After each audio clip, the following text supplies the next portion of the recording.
O Banco Central tende a aumentar a taxa de juros com a intenção de inibir o avanço da inflação, desacelerando o consumo e os investimentos das empresas. Mas quais são as consequências que a inflação traz para as economias? A inflação alta nunca é bom. São várias as consequências que ela traz. Entre eles, a desestimulação de investimentos, a inibição do crescimento econômico, além de aumentar o custo da dívida pública devido à taxa de juros da dívida pública ter que compensar o efeito da inflação e incluir a ele um prêmio de risco como compensação das incertezas que a inflação mais alta traz.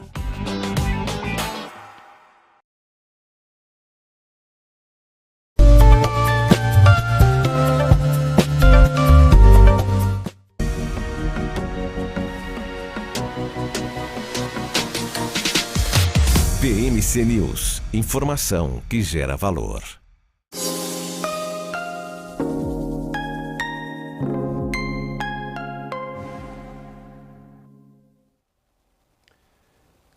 Olá, olá, boa tarde a todos e bem-vindos a mais um Closing aqui na BMC. Como todas as tardes, estamos ao vivo a partir das 4 horas para comentar com vocês as principais notícias do dia de economia, política, finanças, negócios e internacional. E hoje, dia 15 de agosto, uma terça-feira trágica para o Ibovespa, 10º dia consecutivo com o pregão em território negativo. Nesse momento, 4 horas em ponto, o principal índice da Bolsa de Valores de São Paulo está caindo mais uma vez 0,26% após uma tentativa acenada logo no começo da manhã em tentar chegar a algum valor positivo, uma tendência de alta logo no começo do pregão, rapidamente abortada e o Ibovespa acabou terminando o dia, está terminando o dia em queda de 0,26% aos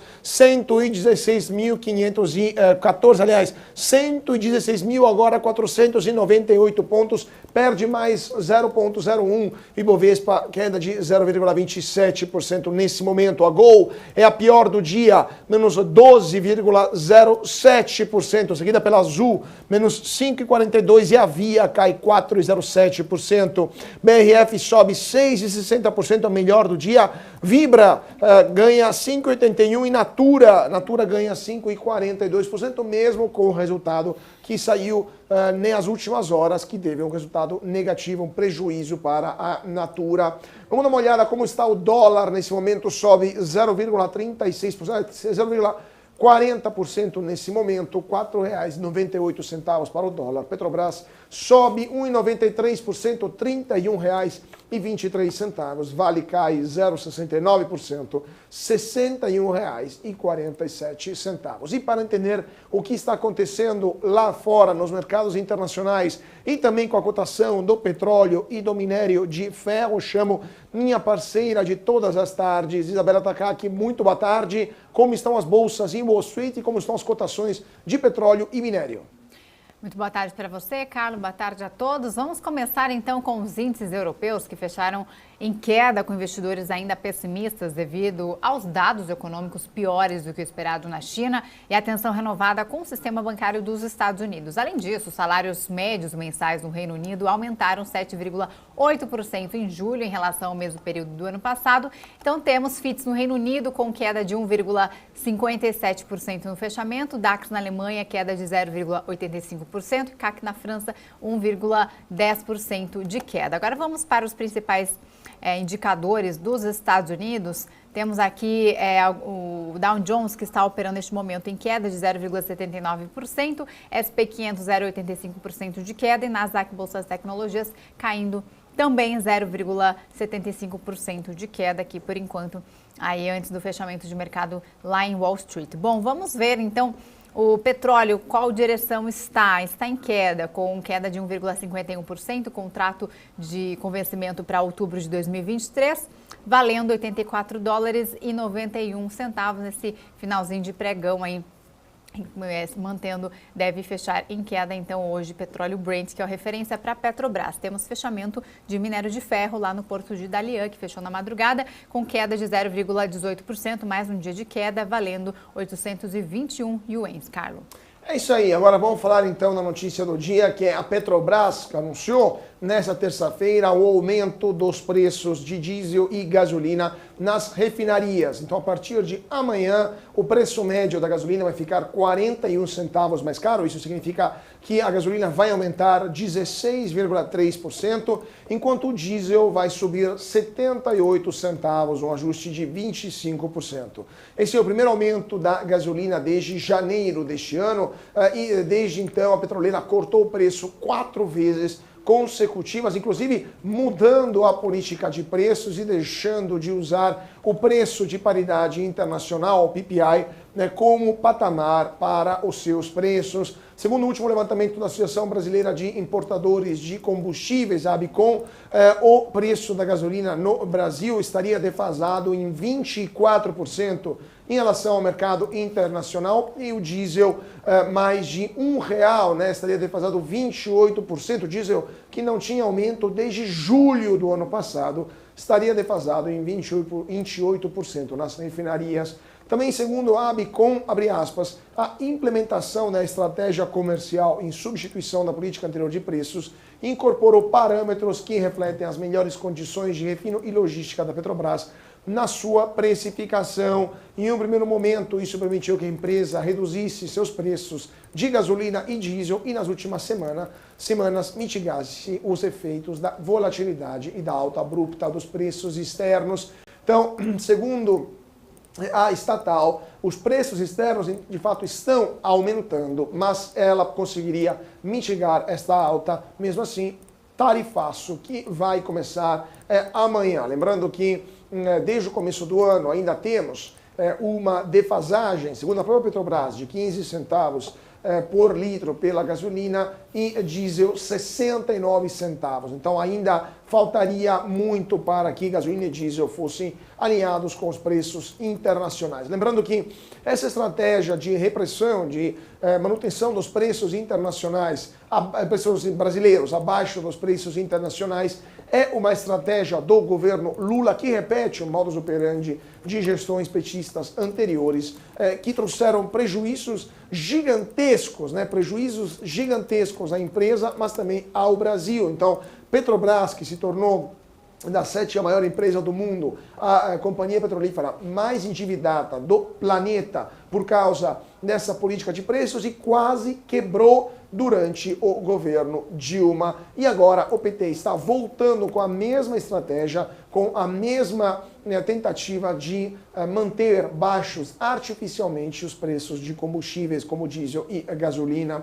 O aumento no preço dos combustíveis poderia também ter impacto na inflação, que lembramos está em R$ 3,99 nos últimos 12 meses até julho. Vamos ver então se de fato isso vai se tornar uma razão para que o Banco Central do Brasil não reduza os juros na próxima reunião do Copom. Mas temos também notícias de última hora que estão chegando da Argentina, né, Isa? Exatamente. Acabou de sair essa notícia, em relação à Secretaria de Comércio lá da Argentina, que decidiu suspender a exportação de carne por 15 dias com o objetivo de renegociar os preços praticados pelos frigoríficos locais e conter o aumento do preço interno do produto. A decisão ocorre depois do Banco Central elevar em 21 pontos percentuais a taxa de juros para 118% ao ano. A negociação está sendo mediada pelo consórcio de exportadores de carnes argentinas, que reúne os principais frigoríficos do país. E agora vamos falar da Eletrobras, porque Wilson Ferreira Júnior não é mais o presidente da estatal, ou melhor, da ex-estatal, estatal que foi privatizada em 2022. Ele renunciou ao cargo alegando questões pessoais. Lembrando que o executivo liderou a empresa durante o processo de privatização, mas enfrentou dificuldades com o governo Lula e também com o Conselho de Administração a partir do começo deste ano. A relação tensa levou o Conselho a buscar negociações para manter a empresa privada, o que não estava alinhado com Ferreira, e agora Ivan Monteiro foi nomeado sucessor de Wilson Ferreira Júnior. Lembrando que Monteiro foi diretor financeiro do Banco do Brasil e também chairman do Credit Suisse. Também presidiu a Petrobras entre 2018 e 2019, no então governo Michel Temer.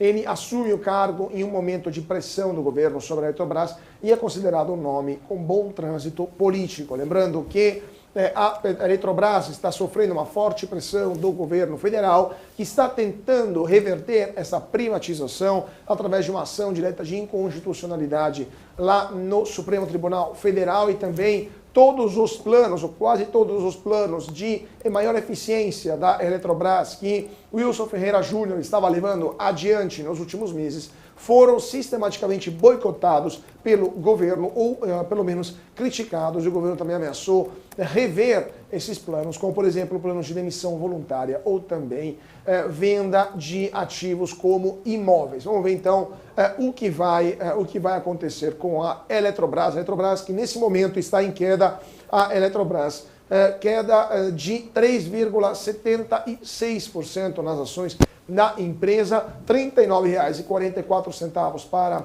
Eletrocens, e no caso da Eletrobras, da Eletro 3, ações ordinárias, a queda é de 3,54%. Isa.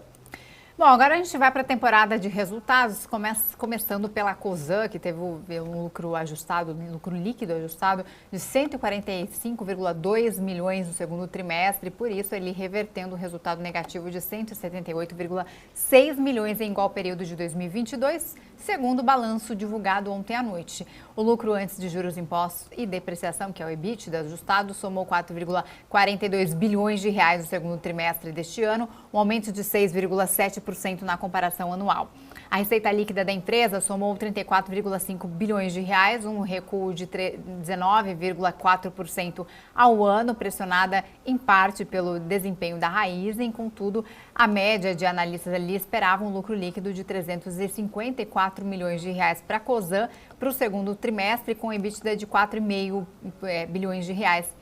A expectativa era a receita líquida ali por volta de 41,5 bilhões de reais. Vamos ver então Cosan como está neste momento após a divulgação de seus resultados, caindo aí 2,17%, com o papel valendo R$ 18,48. E agora vamos falar de outro resultado, dessa vez vamos falar de Marfrig, que registrou um prejuízo líquido de 784 milhões de reais contra um lucro de 4,2 bilhões de reais registrados no mesmo período do ano passado. O EBITDA teve uma queda de 42,3%, atingindo 2,29 bilhões de reais. E a receita líquida consolidada diminuiu 5,7%, totalizando 32,51 bilhões de reais.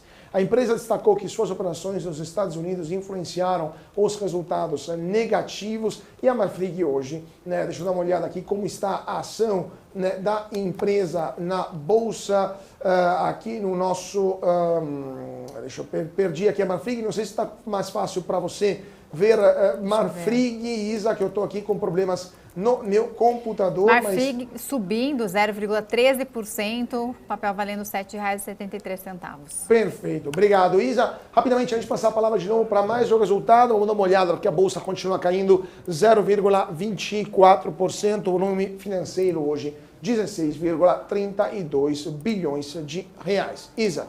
Bom, agora a gente fala do resultado da JBS, que divulgou um prejuízo líquido de 263,6 milhões de reais no segundo trimestre de 2023, revertendo um lucro ali de 3,9 bilhões de reais no mesmo período de 2022. E o EBITDA ajustado atingiu 4,5 bilhões de reais, uma queda de 56,9%. A receita líquida consolidada recuou 3%, chegando a 89,383 bilhões de reais. A empresa citou o excesso de oferta global de aves e margens apertadas nos Estados Unidos como fatores impactantes. Então vamos ver aqui JBS como está operando nesta terça-feira após a divulgação de seus resultados, em alta de 1,39%, com o papel valendo R$ 19,65.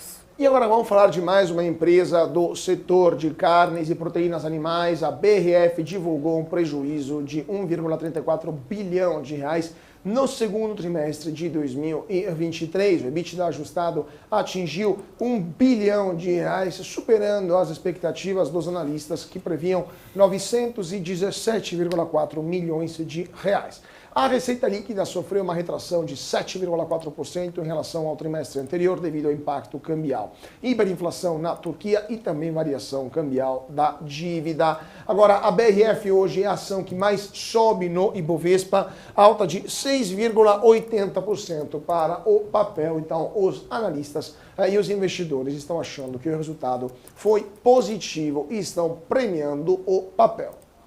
Agora a gente fala do resultado de IRB, que reportou o lucro líquido de 20,1 milhões de reais no segundo trimestre deste ano, revertendo o resultado negativo de 373 milhões de reais em 2022, segundo o balanço divulgado. A cifra ficou abaixo do consenso, que aguardava ali um lucro de 44 milhões de reais, de acordo com dados ali de especialistas. A companhia reduziu o índice de sinistralidade de 50,6 pontos percentuais no segundo trimestre para 73,6%. No entanto, os prêmios emitidos caíram 17,2% no período a 1,39 bilhão de reais, pressionados pelo segmento patrimonial no Brasil, enquanto o rural foi o único a mostrar avanço no período de 28,1%. O caixa consumido pelas operações do IRB totalizou 171 milhões de reais ante uma queima ali de 475 milhões de reais no segundo trimestre de 2022, e o IRB apresentou suficiência do patrimônio líquido ajustado em relação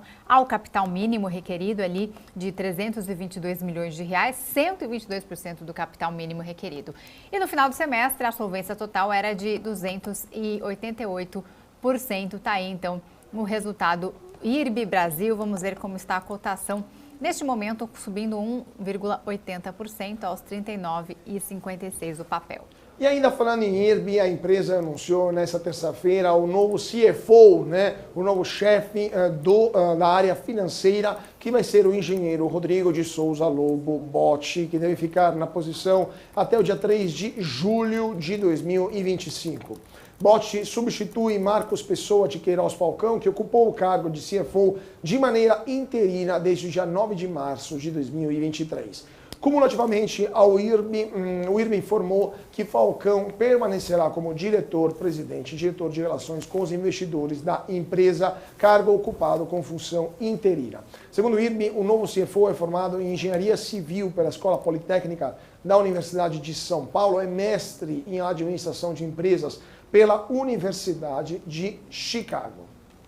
Agora a gente fala do resultado da Natura, que apresentou um prejuízo de 731 milhões de reais, 4,6% menor em relação ao mesmo período do ano anterior, quando o prejuízo foi de 766 milhões de reais. A receita líquida caiu 4,1% para 7,773 bilhões de reais, enquanto o EBITDA registrou um aumento de 15%, totalizando 455 milhões de reais, e no acumulado do ano o prejuízo foi de 1,384 bilhão de reais. Cotação, então, de Natura após a divulgação de seus resultados. Acho que daqui a pouco... De 77,3% em comparação ao mesmo período de 2022. O EBITDA ajustado foi de 439,8 milhões de reais, com uma queda de 10,6%. O resultado financeiro líquido foi negativo em 532,1 milhões de reais, uma alta de 7,7% em relação ao ano anterior. Se a gente for dar uma olhada como está a cotação da Magalu, vamos dar uma olhada aqui, Magalu 3, no nosso profit da Nelógica, queda forte da Magalu, 2,11%, R$ 2,78, mas tinha sido ainda pior, a ação chegou a 2,54%. Quem comprou Magalu no começo do ano está amargando um prejuízo de quase 30%, 28,36%. Quem comprou Magalu um ano atrás, 31% de prejuízo. Quem comprou Magalu em 2021 passou de R$ 23,90 para R$ 2,78. Então, uma queda de quase 90% para o papel da varejista. Bom, ainda falando de Magalu, Frederico Trajano, que é CEO da Magazine Luiza, disparou contra a decisão do governo de zerar o imposto de importação das comprinhas ali de até $50 em sites como Shein, Shopee e AliExpress. As ações do Magalu reagem forte queda na B3 aos números divulgados ontem, Ontem estava ali com uma forte queda, a isenção dos impostos nas compras de valor mais baixo em sites estrangeiros teve início deste mês, mas já na semana passada saíram notícias de que o governo poderia retomar a cobrança. O impacto da medida para o Magazine Luiza é relativamente pequeno, o risco potencial para a companhia representa apenas 3% do volume bruto de vendas, segundo o Trajano. Isso porque a maior parte das vendas do Magalu possui tickets mais altos. Pois é, agora vamos falar de Itaúsa. Antes disso, estou vendo aqui notícias que estão chegando de última hora e temos o governo que acabou de informar, o Ministério de Minas e Energias acabou de informar que o apagão que afetou nesta terça-feira o Sistema Nacional de Energia foi restabelecido. Segundo o Ministério de Minas e Energia, a situação no país praticamente voltou ao normal por volta das 2h30. Lembrando que o apagão causou uma falta de luz em 25 estados e no Distrito Federal.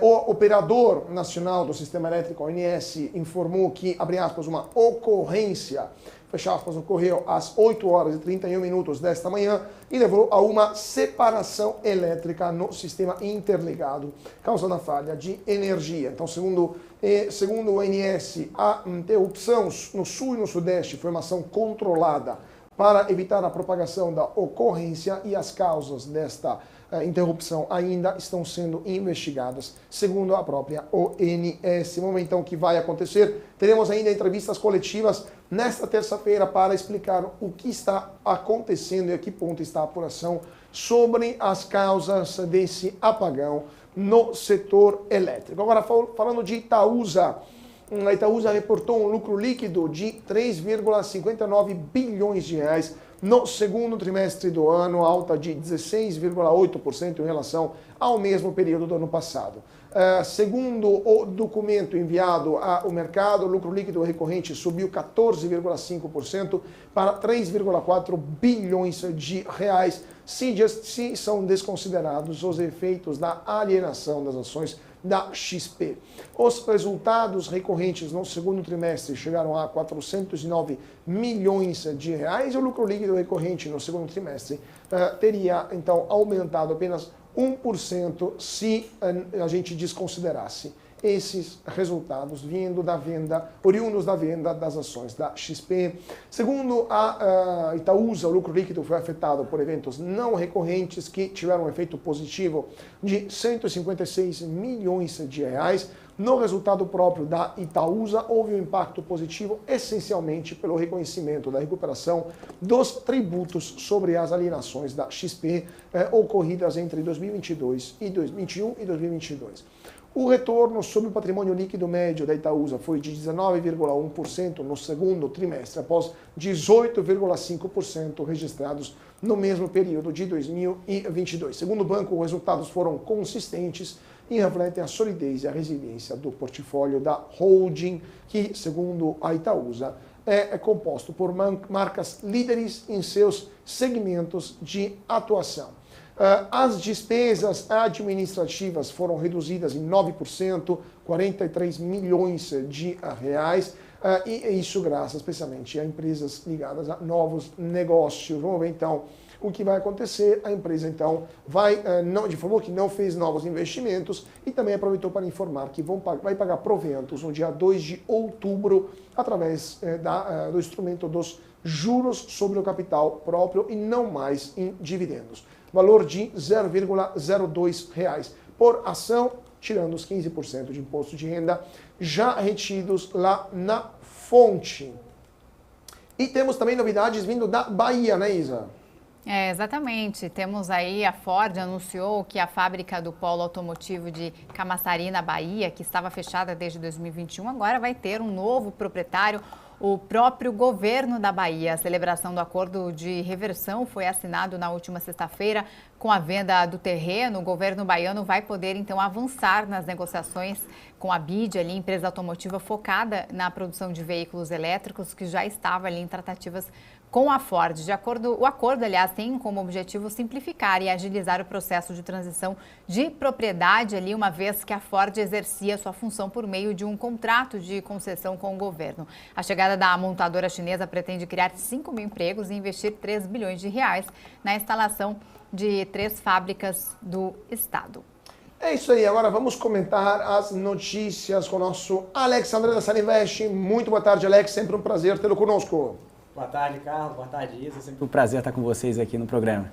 Alex, vamos já comentando as notícias que a gente acabou de informar, né? Acabamos de dar, especialmente sobre a Eletrobras, saída do CEO, agora ex-CEO, e também a acusação que veio indiretamente da primeira-dama Janja da Silva, que disse que a Eletrobras foi privatizada em 2022 e por causa disso, então, que a gente teria vivenciado um apagão nesta terça-feira. O que você acha? O que está acontecendo com a Eletrobras e, de fato, tem alguma responsabilidade a empresa por essa situação que vivenciamos nesta terça? Totalmente ao contrário, né, Carlos? Eu acho um absurdo essa fala, sem conhecimento técnico nenhum, porque para realmente uma companhia ter um problema operacional, é um problema operacional, não é um problema político, né?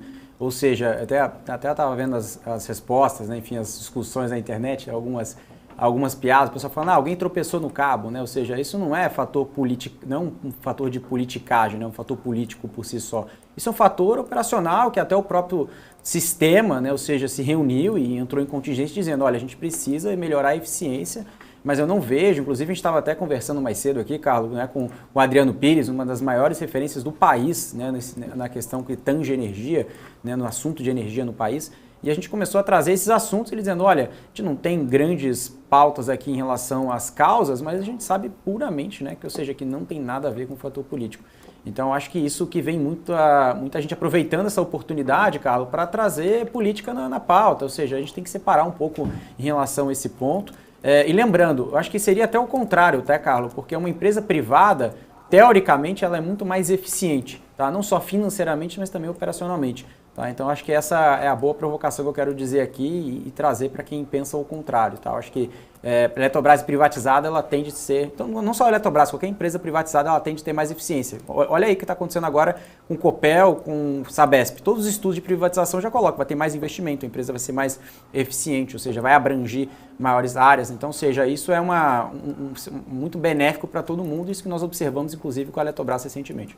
Perfeito. Alex, vamos rapidamente para um intervalo, 2 minutinhos. Antes disso, Bolsa, nesse momento, piora a situação, Ibovespa cai ainda mais, afunda ainda mais, 0,35%, 116.400 pontos para o Ibovespa. Gol cai 12,61%, Azul 5,83%, CVC 3,83%, BRF melhor do dia 7,11%, Vibra 5,93% e Natura sobe 4,55%. Dólar também volta a subir, né, nesta terça-feira. A moeda americana vem de uma tendência de alta bastante expressiva e nessa terça-feira também o dólar, deixa eu pegar aqui o dólar, nesse momento a cotação do dólar supera os R$ 4,90, beirando os R$ 5,00, com uma alta de 0,48% no momento. Petrobras sobe 1,70%, R$ 31,16. A Vale cai 0,61%, R$ 61,52. E destacar aqui, Bolsa lá fora e petróleo, como estão? Bom, começando pelo petróleo, que já temos o fechamento aqui, os preços internacionais do petróleo fecharam o dia com perdas. O petróleo internacional, mais uma vez, recuou com preocupações centradas na desaceleração da economia chinesa, a maior importadora de óleo do planeta. Temos o barril WTI com queda de 1,84% aos $80,99 e o barril Brent, que é a referência para a Petrobras, com queda de 1,53% aos $84,89. centavos. Vamos ver então como operam as bolsas americanas aqui no finalzinho de pregão. Lá em Wall Street temos SP 500 com queda de 1,18%, aumentando aí as perdas desde o início do programa. Dow Jones com queda de 1,03% e Nasdaq com 1,16% de queda. Perfeito. Então vamos para um rápido intervalo e já voltamos para comentar os resultados da Taurus. Teremos convidados especiais, então não saia daí, 2 minutinhos e voltamos já já.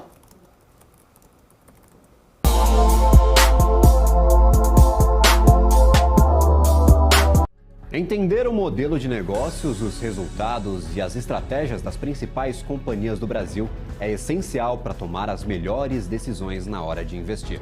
E é isso que nós trazemos no BMC Business. Entrevistamos os CEOs e diretores das principais companhias de capital aberto do país. Eu sou Gabriel Monteiro e encontro você no BMC Business todas as terças e quintas, às 22 horas, aqui na BMC News. BMC News. Informação que gera valor. Quem só vê o BTG como um banco de investimentos, não vê todos os benefícios que ele pode oferecer. Aqui você tem a liberdade de ligar a qualquer hora. E tem a confiança de contar com o time BTG. É você no controle da sua vida financeira de um jeito simples e compatível com a sua rotina. O BTG reconhece quem é você e está pronto para potencializar a sua trajetória. Dividendos. Você sabe o que eles são? Esse é o tema do BMC Explica de hoje.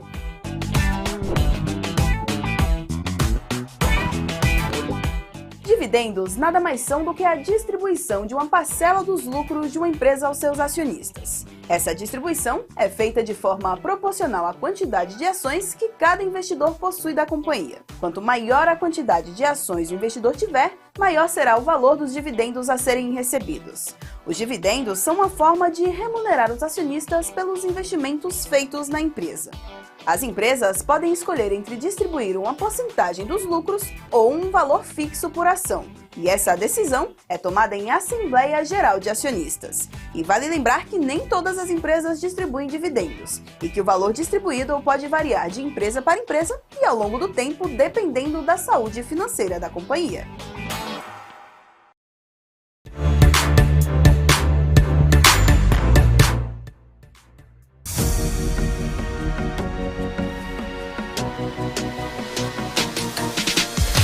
BMC News. Informação que gera valor.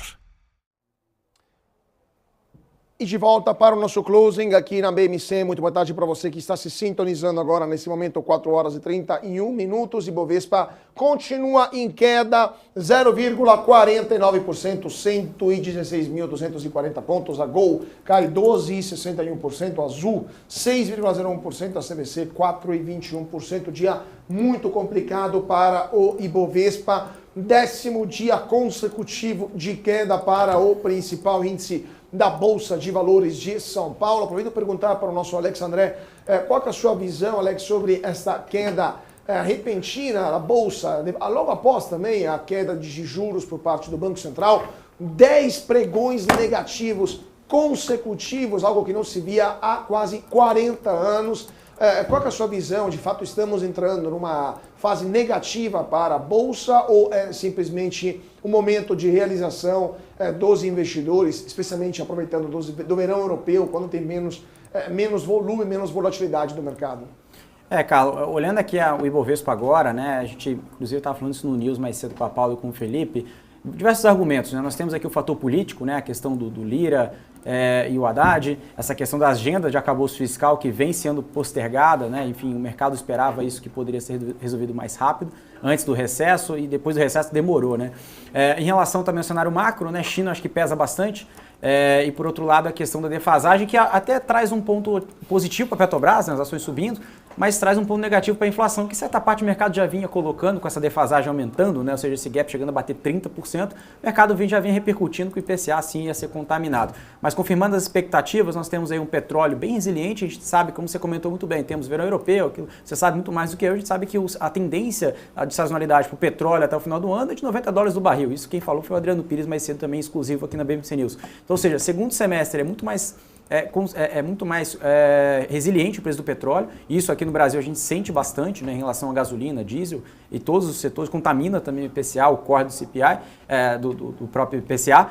E também olhando o minério até que não tem uma dinâmica tão forte, né, porque depende muito de China. E China a gente sabe, né, dados da produção industrial, varejo vieram abaixo do esperado, o estímulo que veio de taxa de empréstimo não foi tão forte assim, e a gente sabe que nos últimos 10 dias a China vem apresentando diversos dados. PIB, balança comercial, tudo abaixo do esperado, e aqui no Brasil, como a gente é um país emergente, a gente depende muito desses triggers, né, e drivers adicionais de fora. E olhando aqui dentro, Carlos, a gente não tem também um argumento tão forte que nossa agenda aqui fiscal, né, arcabouço, reforma tributária, está correndo, muito pelo contrário, né, está correndo tão rápido assim. Então são ruídos internos e externos que mitigam essa bolsa e não deixa aí, né, enfim, performar, e a gente está aí desde 1984 com uma sequência de quedas até o momento. Vamos ver se vai renovar mais um recorde negativo, né, de sequências de queda na sessão de hoje. Tomara que não, né? Temos meia hora para isso, né, Carlos?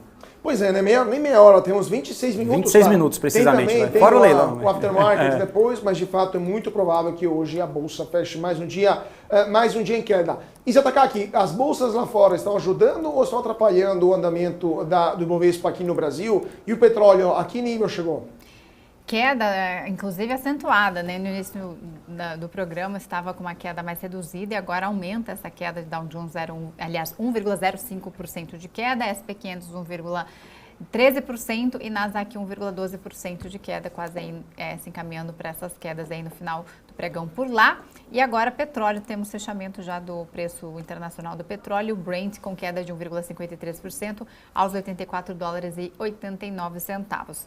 Eu queria perguntar para o Alex André, a gente deu uma série de resultados aí, inclusive daqui a pouco a gente vai falar sobre a Taurus, mas especificamente aí, Alex que entende muito de Taurus, mas enquanto isso, enquanto nossa entrevista não acontece, vamos falar sobre os resultados importantes. Aí tivemos Marfrig, JBS, Itaúsa, Gol, né? Inclusive os 3 aumentos de capital. Como é que você faz essa análise aí em relação a Itaúsa, Marfrig, Gol e também depois, se você quiser comentar uma outra empresa, Ambipar, né, que se destaca hoje?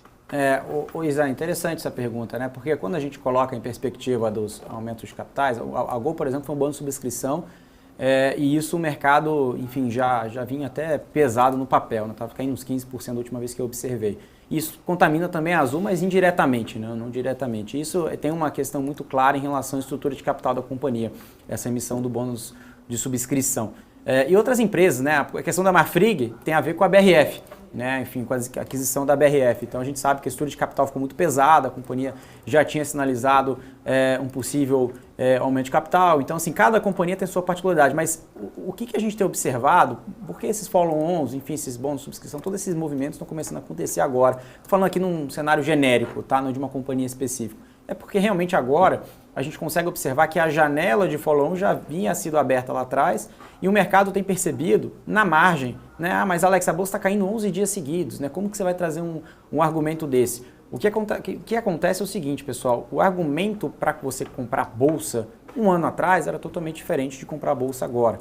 Então, ou seja, mas o Ibovespa ele é muito contaminado por Petro e Vale e os bancos, né? Ou seja, que tem maior participação. Por fora disso, a gente tem um outro cenário, né? A gente tem empresas que necessariamente têm um cenário operacional muito bom, com uma queda de juros tem uma perspectiva ainda melhor, e tem empresas que subiram mais de 100%, 150%, 200%. Várias empresas de construção civil, por exemplo, algumas delas nós observamos essa conjuntura. Então isso tem que trazer um pouco dessa leitura, Isa, que esse momento de um aumento de capital, enfim, necessariamente, já começa a entender que as empresas começam a fazer o seguinte, abriu uma janela aqui, eu não quero ser o último, né? Ou seja, a liquidez ela é limitada. Agora, tudo bem que o volume é diferente, né? O volume da bolsa do que do volume das ofertas. Mas a gente tem visto muito esse trade-off. Se tem oferta, Isa, o que acontece necessariamente? Não é uma regra, né, simples de entender. Mas dependendo da oferta, a gente vê muitos investidores vendendo as ações para entrar na subscrição, para entrar no bônus de capital, né, ou realmente para participar dessas ofertas, né, desses follow-ons. Então, ou seja, isso também traz um peso para as ações no curto prazo, e isso necessariamente não triga as ações no curto prazo, mas tem que entender se o operacional e se realmente esse movimento casa com a perspectiva futura da empresa, se ela realmente vai desalavancar financeiramente, se o operacional está indo bem. Eu acho que tem que fazer uma análise um pouco mais completa, mas é uma leitura simples, a janela se abriu, justamente porque o cenário macro, olhando à frente com a corda de juros, está muito mais favorável do que há 12 meses atrás. Pois é, né, Alex? Eu estou dando uma olhada aqui em várias ações. Hoje é um dia bastante complicado, né, para a gente entender o mercado, porque temos, de um lado, a Natura e a BRF, ambos com resultados negativos, de fato, né? Não vieram resultados bons, são forte alta. A BRF está subindo agora 6,80%, a Natura 4,78%. Por outro lado, temos a PetroRio, que cai 3,89%, mesmo se temos reajuste dos preços e também petróleo em alta. Então, o que será que está acontecendo? Assim, os investidores estão em descompasso, estão olhando para outros tipos de indicadores, estão aguardando outras decisões, ou estavam tão pessimistas que esses números vieram melhores do que eles esperavam e vice-versa no caso da PetroRio também? Qual é a sua visão nesse momento? A PetroRio ela trabalha muito com exportação de petróleo, então se o preço do petróleo está alto, é positivo para ela.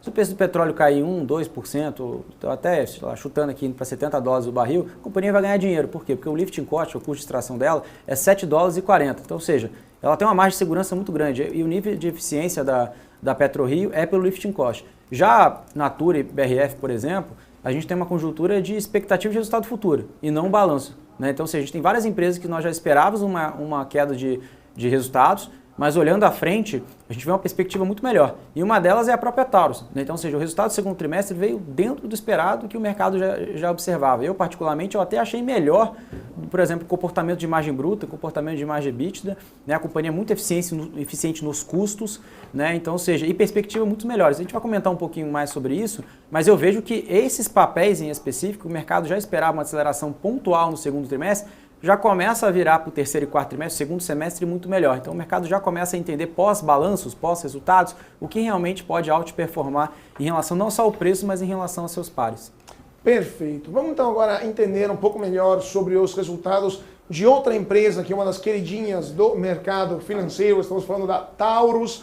Taurus Armas, que teve o seu resultado divulgado poucas horas atrás. E para comentar os números da Taurus, vamos chamar o CEO global da Taurus, Salésio Nunes, e o Sérgio Grillo, CFO da Taurus. Muito boa tarde para ambos, Salésio e Sérgio. É um prazer tê-los conosco aqui no Closing da BMC.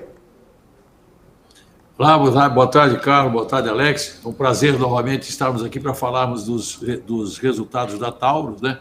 O Alex já deu aí um insight bastante... eu vi que você leu o relatório com atenção, Alex. Então, você entendeu perfeitamente.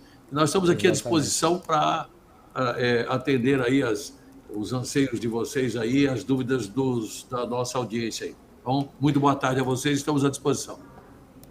Perfeito. Obrigado, Salésio. Boa tarde, Sérgio. Boa tarde, Carlos. Boa tarde, Alex. Boa tarde aos telespectadores. Vamos lá, então, antes de passar a palavra para ambos, eu queria perguntar para a Isa, para dar uma olhada com a gente, para mostrar para o nosso público como foram os números, né? Como foi o resultado da Taurus nesse segundo trimestre do ano. O que aconteceu com o resultado, Isa? Vamos lá, então. Taurus lucrou 49 milhões de reais no segundo trimestre de 2023, uma queda de 51% sobre o mesmo período do ano anterior. A receita da companhia caiu 24%, chegando a 470 milhões no período ali. E o EBITDA ficou em 81,9 milhões de reais, uma queda de 60% em relação ao mesmo trimestre de 2022. Margem EBITDA foi de 17,4%, uma queda de 15,5 pontos percentuais. E o volume de vendas da companhia também caiu ali, 337 mil armas vendidas no período, 31% a menos do que no segundo trimestre de 2022. E no Brasil, as vendas seguiram num patamar abaixo, com 26 mil armas vendidas no país, um quarto do que foi vendido no mesmo período do ano anterior. E no período apresentado, que inclui ali os meses de abril, maio e junho, as vendas da empresa em território nacional ainda estavam ali sob demanda reprimida, com a restrição das emissões de novos certificados de registro, impossibilitando então a criação de novos CACs. Esse público atualmente aí é um dos principais mercados para a empresa no país. É isso então que a gente pode falar a partir de agora, né, Carlos? Exatamente. Então já passo a palavra para o Salésio. Salésio, a receita então teve uma queda em relação ao mesmo período do ano passado, em relação ao primeiro trimestre teve uma leve alta e o lucro também caiu, seja em relação ao segundo trimestre do ano passado, em relação ao primeiro trimestre desse ano. O que aconteceu? De fato, o impacto da mudança legislativa está começando a ser sentido, ou vocês acham que houve outras razões para esse resultado? Bom, Carlos, na verdade, houveram duas grandes coincidências nesse primeiro semestre, né? Uma, a questão da legislação aqui no Brasil. Ou eu diria até a falta de legislação, né? Isso é importante entendermos que em janeiro saiu um decreto que teria a sua regulamentação 30 dias após e que acabou tendo essa regulamentação só no final de julho. Ou seja, o mercado está paralisado, né, desde janeiro por conta da falta de regulamentação. Saiu o decreto agora em julho, a gente ainda necessita de portarias regulatórias desse novo decreto.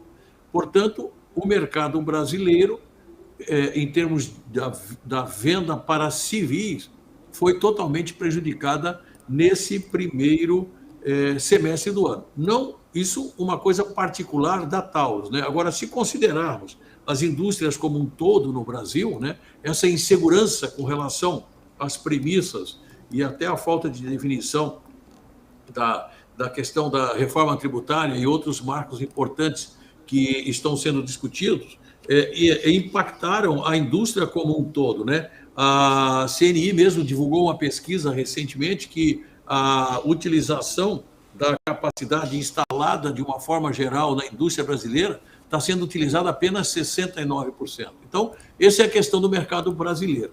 Bom, o decreto saiu, depois eu falo do mercado americano, né? O decreto saiu, ruim o decreto, mas pelo menos a gente já tem as premissas para trabalharmos, né? Então, logo após a definição dos novos calibres que serão utilizados no Brasil, a Taurus lançou, num evento que teve no início de agosto, a Shot Fair em Joinville, mais de 20 produtos novos, sendo 15 produtos de uso permitido, né, dos novos produtos de uso permitido, e também estamos em fase de homologação de um novo calibre para o mercado brasileiro, para as pistolas, né, no limite máximo da energia permitida, que são 407 joules. Então, as nossas duas principais pistolas vendidas no Brasil, a G2C e a GX4, passarão a ter um calibre novo no sentido da palavra. Não é um calibre que existe no mercado mundial,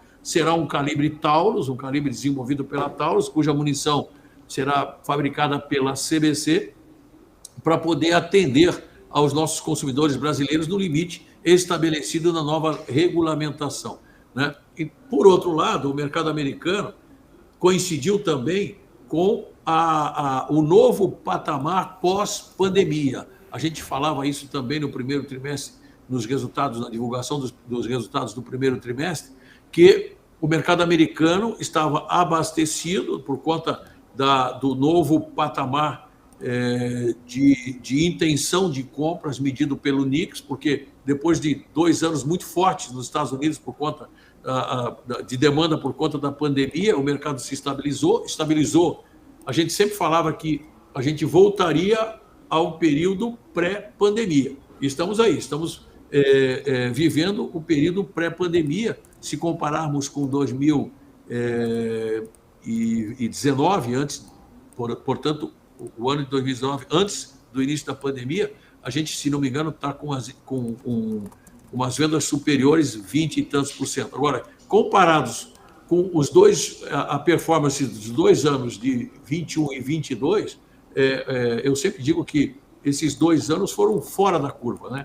Não é possível traçarmos qualquer tipo de relação no mercado americano. Agora, é importante também falar, Carlos e Alex, que nós estamos terminando o primeiro semestre, os resultados são do primeiro semestre, né, cuja performance de venda em situação normal nos Estados Unidos é menor do que o segundo semestre, né? Então, historicamente, o segundo semestre nos Estados Unidos ele é entre 16% e 20% maior do que o primeiro semestre, por conta das vendas. Primeiro, por conta que a gente tem as férias também no meio do ano, mas também por conta das promoções de Black Friday e também das vendas de Natal, né? Da influência desses picos de venda. Então, a gente teve essas coincidências todas no primeiro semestre, Agora, como eu repeti, o segundo semestre nos Estados Unidos, historicamente, é melhor do que o primeiro, e no Brasil, agora pelo menos saíram as regras principais do decreto, falta a regulamentação, mas a base a gente já entende e já fez vários lançamentos aqui para que o mercado possa voltar a consumir de acordo com as novas regras estabelecidas. Alex, sua pergunta. Ótimo. Boa tarde, Salésio. Boa tarde, Sérgio. Eu não estive presente de manhã, né? Mas estou aqui à tarde, não podia faltar a oportunidade de falar com vocês aqui. Prazerzaço. Bom, vamos lá. Eu tenho diversas dúvidas, mas as dúvidas que eu tenho é mais para o público em geral, para entender, né? O pessoal olha o headline ali, né? Ah, mas nós tivemos queda de... Você explicou muito bem, né? Queda de EBITDA, queda de receita, ok. O mercado já... Eu colocaria uma mensagem que eu não sei se o Sérgio, provavelmente olhando pelo lado financeiro, concorda, né? Vocês deram essa ênfase no resultado, claro. Essa margem bruta de 36%, né? Uma margem EBITDA de 17%, tudo bem, segurou bem, né? A redução sobre os custos, né? Vocês são muito eficientes nesse sentido, uma ótima geração de caixa e um baixo nível de alavancagem que já vinha, assim, dos últimos trimestres, né? A Taurus, que o Sérgio, não corrija se estiver errado, a companhia estava 11 vezes EBITDA lá atrás, né? Foi 2018, se não me engano. Exatamente. A alavancagem. E agora, né, abaixo de... 11,2 vezes. 0,5, enfim, tá muito, muito baixo. Isso traz essa nova Taurus, né, que o Salésio e o Sérgio falam bastante. E isso, olhando o segundo semestre, o Salésio já deu essa deixa, né, ou seja, inclusive em release, etc. Tem o quê? Tem temporada de caça nos Estados Unidos, tem Black Friday, tem Natal, tem 20 novas armas sendo, né, que ele falou da Shot Fair, né, GX4 Carry, tem várias armas. Isso transige que o Salésio, porque assim, isso a gente tem visto essas novas armas, até mesmo lá na Índia, né, que é essa expectativa, né, de valor agregado, né, que é esse conceito, porque as armas de polímero a gente sabe que o mix está muito mais para revólver, a gente consegue ver até mesmo na questão da produção, mas olhando para lançamentos, essa plataforma de lançamentos no mercado em geral transite também uma expectativa de maior valor agregado, né, apesar desse trimestre que é totalmente natural, a gente já esperava por isso, mas tem uma conjuntura de fatores muito positivas, né, fora assim, eu nem estou falando de Arábia Saudita, nem estou explorando muito Índia, estou falando assim, da temperatura e pressão constante de agora, olhando o segundo semestre, né, o Salésio. É perfeito, essa leitura, Alex, é perfeita, né? E eu acho que o mercado mesmo fez essa leitura, né? Considerando aí a cotação do nosso papel desproporcional à performance da Bolsa dos últimos 10 dias. Então, o mercado já esperava essa conjuntura, esse conjunto de fatores que nós acabamos de relatar aí. Agora, se a gente olhar a companhia como um todo, né, você vê que ela continua com o nosso modelo de gestão, ou seja, mesmo com todas essas incidências, e mais uma coisa que eu vou falar agora, que é a questão do mix, nós continuamos com os resultados bons, mesmo considerando a queda de volume. Por quê? Porque as reações na Taurus são muito rápidas em todos os sentidos, né? Viu que todos os gastos, todas as despesas estão abaixo do orçamento para o ano, e estão totalmente controladas, isso é visível no nosso balanço, né? E mesmo considerando que a Taurus sempre, o mercado, né, mundial sempre foi mais favorável para pistolas de polímero do que para os revólveres, e numa proporção bastante grande, né? Normalmente o mercado era 80-20, 80% para as pistolas e 20% para os revólveres. Nós estamos caminhando para um equilíbrio de 45% revólver e 55% pistola. O que significa isso? Significa que você gasta muito mais horas para fabricar um revólver do que uma pistola. Duas vezes e pouco, quase 3 vezes o tempo para você produzir um revólver em comparação a uma pistola. E ainda assim a gente manteve essas margens importantes, né? A margem bruta, a margem EBITDA, importantes mesmo nesse contexto. E evidentemente, Alex, que esse constante lançamento de novos produtos auxiliem muito o nosso preço médio, né? A gente, sem considerar, evidentemente, as novidades aí que se aproximam com relação à Índia e à Arábia Saudita, que nós vamos falar em seguida. Pois é, vou aproveitar então esse gancho, Salésio, até porque não temos muitíssimos minutos, mas eu queria perguntar como estão as vendas no exterior, como está a operação lá na Índia, como estão as coisas também lá na planta dos Estados Unidos. Então, um panorama para o nosso público da operação internacional da Taurus. Então, a Taurus, o segredo da Taurus lá em 2018, quando a gente iniciou os trabalhos aqui, era intensificar o processo de internacionalização da companhia.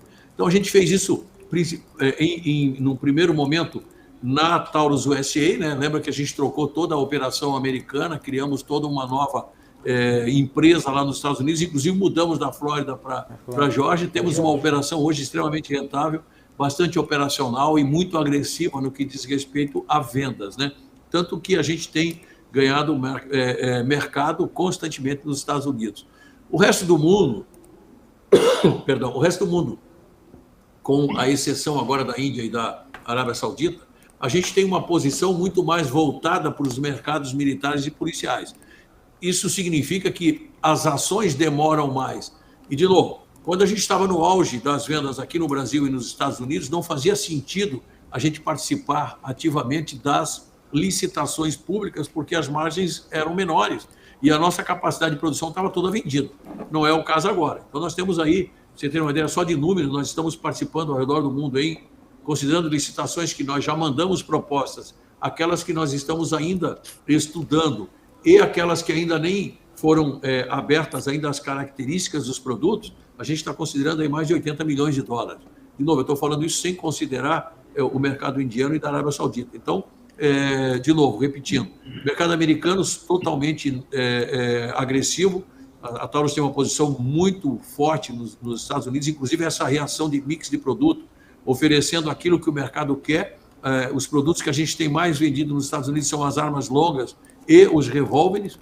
Isso mostra essa capacidade, essa agilidade que a Taurus tem para remanejar as linhas de produção. E no resto do mundo agora é mais lento, a reação mais lenta, porque depende de fatores que não só apenas fatores que estão sob o controle da Taurus, que são as licitações públicas, né? E vamos deixar o capítulo de Arábia Saudita e Índia para o próximo tema agora. Alex, sua pergunta. Vou deixar o Sérgio falar de Índia, já que ele é o garoto Índia aqui, né, da Taurus, ele que é responsável.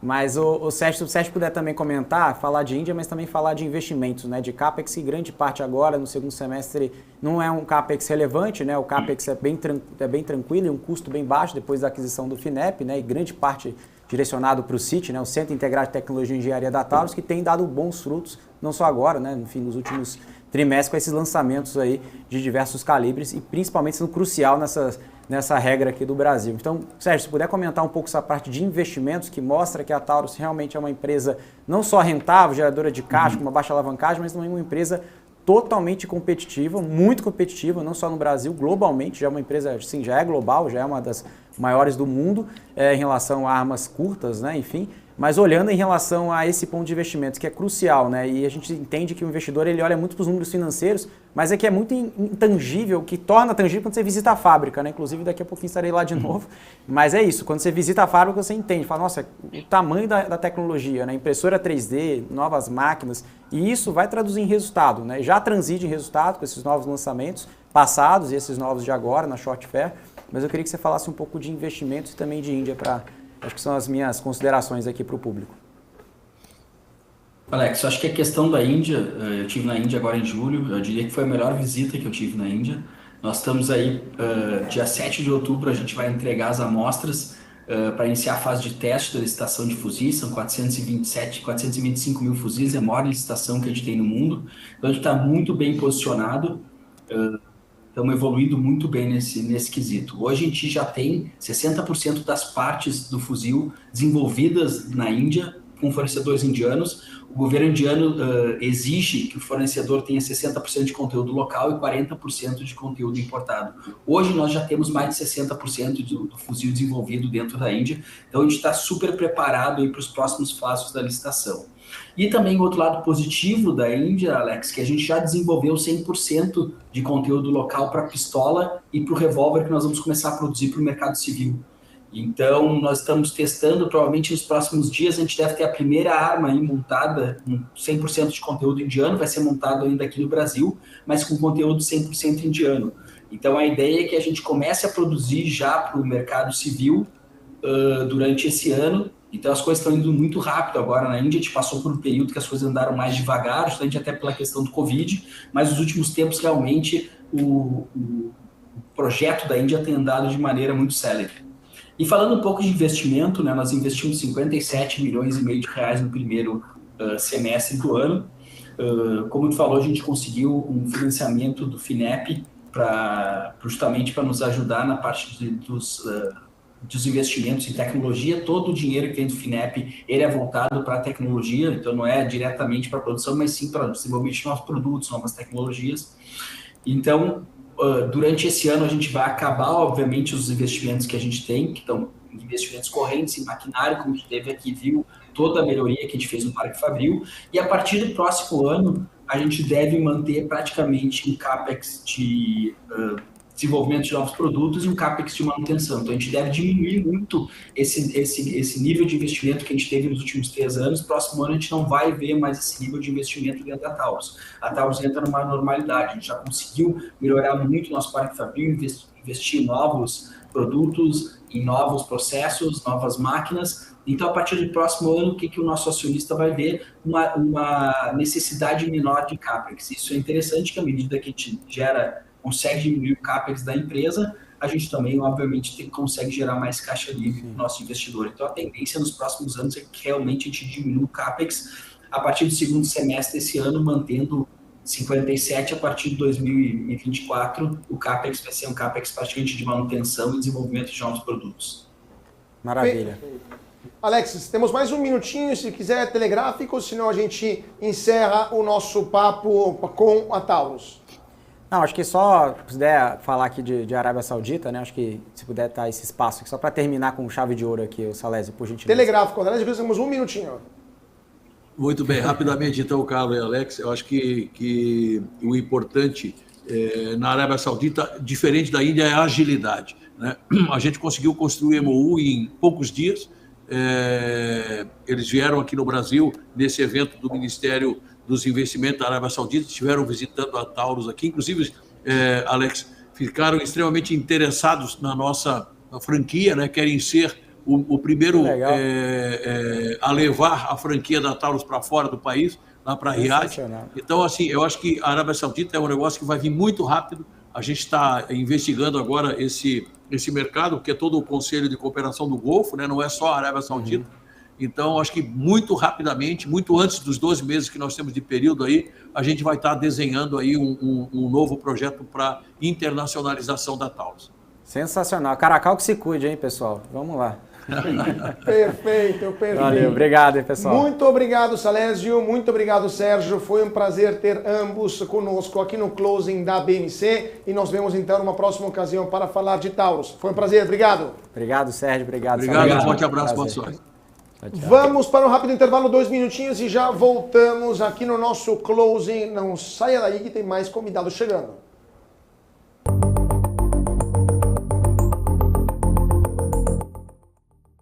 Entender o modelo de negócios, os resultados e as estratégias das principais companhias do Brasil é essencial para tomar as melhores decisões na hora de investir. E é isso que nós trazemos no BMC Business. Entrevistamos os CEOs e diretores das principais companhias de capital aberto do país. Eu sou Gabriel Monteiro e encontro você no BMC Business todas as terças e quintas, às 22 horas, aqui na BMC News. BMC News. Informação que gera valor. A minha vida foi e é marcada por grandes histórias, sonhos, objetivos, conquistas. Me chamam de narrador de emoções. Mas, na verdade, eu narro escolhas que mudaram vidas, inclusive a minha. Por isso, eu escolhi a EQI Investimentos, o parceiro que me orienta na hora de investir e que me dá autonomia para conquistar meus objetivos. EQI Investimentos. Invista em suas escolhas. COI, você sabe o que eles são? Esse é o tema do BMC Explica de hoje.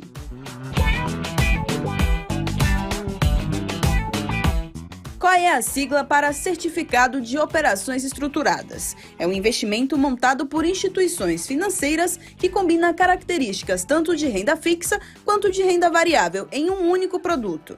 Na prática, o COI pode ser aplicado em diferentes ativos, como ações, moedas, commodities, entre outros. A rentabilidade do COI pode ser atrelada a diferentes indicadores, como a inflação, a taxa de juros ou o desempenho de determinado ativo financeiro. Além disso, o COI pode ter diferentes estruturas de remuneração, que podem incluir uma taxa pré-fixada ou pós-fixada. O investidor deve escolher o COI de acordo com seu perfil de investimentos.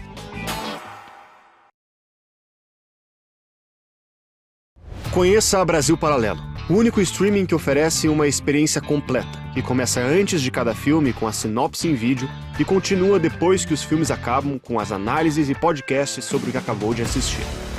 Somos o grupo de comunicação que produziu Brasil, a Última Cruzada, a série de história que mudou a forma do brasileiro olhar para o seu passado.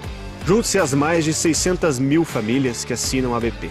Entre no site brasilparalelo.com e faça sua assinatura.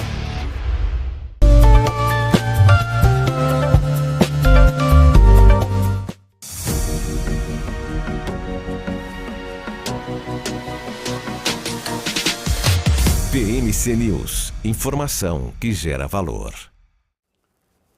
E de volta com o nosso closing aqui na BMC. Muito boa tarde para você que está se sintonizando agora, nesse momento, 5h04. Ibovespa fecha mais um dia no território negativo. Forte queda para a Bolsa Brasileira, menos 0,47%, 116.265 pontos. Um desastre esse mês de agosto. Desde o dia 1º de agosto não temos um dia sequer de alta na Bolsa de Valores de São Paulo. Perdemos 121 mil, 120 mil, 118 mil vários patamares, e agora 116.265 pontos para o principal índice da Bolsa de Valores de São Paulo. Gol pior do dia, menos 12,50%, Azul perde 6,60% e Pets 4,67%. A Vibra sobe 7,22%, BRF 6,90%, Natura 5,42%. O dólar também volta a subir,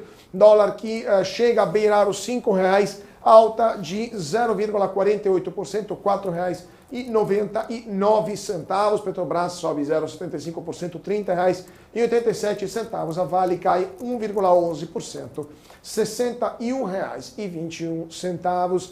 Isabela Takaki, bolsas lá fora como fecharam e como fechou o petróleo também? Bom, temos o fechamento aqui do petróleo, que fecharam o dia aí com perdas. O petróleo internacional, mais uma vez, recuou com as preocupações centradas com a desaceleração da economia chinesa. WTI com queda de 1,84% aos $80,99. E o barril Brent com queda de 1,53% aos $84,89. Bolsas americanas, todas em queda também. Dow Jones 1,02% de queda.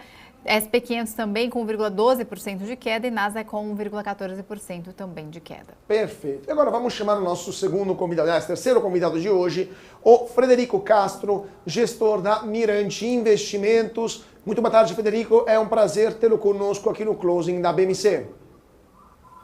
Boa tarde, pessoal. O prazer é meu. Mais uma vez, obrigado pelo convite aí. Sempre à disposição.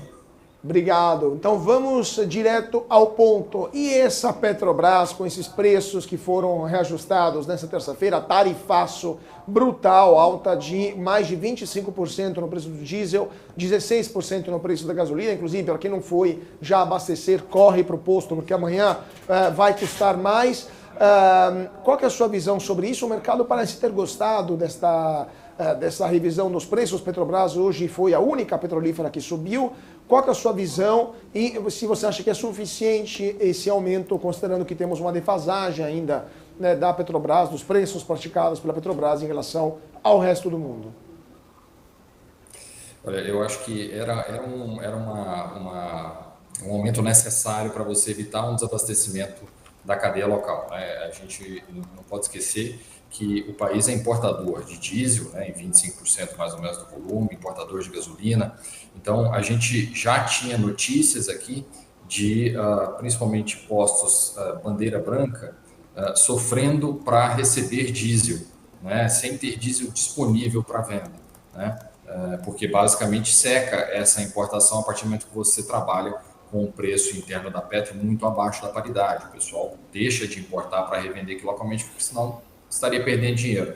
Então, eu acho que esse aumento, a sensação que a gente tem aqui é que o governo aguardou o máximo possível para realizá-lo e realizou até surpreendendo o mercado aí de uma só vez e na medida que colocou a paridade do diesel ao redor de 7% de desconto, isso oscila todos os dias, mas se a gente olhar para a média histórica, essa média histórica roda ao redor de 5%, né, de defasagem em relação à paridade internacional, então a gente acha que o diesel já tá no local correto dele. A gasolina ainda existe um gap da ordem de 26%, né, mas a gasolina a gente tem uma importação menor, a gente tem uma frota flex que pode ser abastecida pelo etanol, inclusive é grande favorecido, né, por esse aumento de preços na Petro também. Então, enfim, eu acho que ele precisava ocorrer, o gap foi fechado, ainda tem um gap importante na gasolina, mas eu acredito que a Petrobras deve parar por aí, não deve seguir com esse aumento para fechar esse gap da gasolina. Historicamente, a gente falou do diesel ao redor de 5%, se eu não me engano, a gasolina ela tem um gap de 10% a 11%, hoje ele está em 26% para a paridade de importação. Então, o mercado começou animado, gostou bastante, né? Eu acho que havia uma expectativa, uma preocupação grande se o governo faria esses aumentos.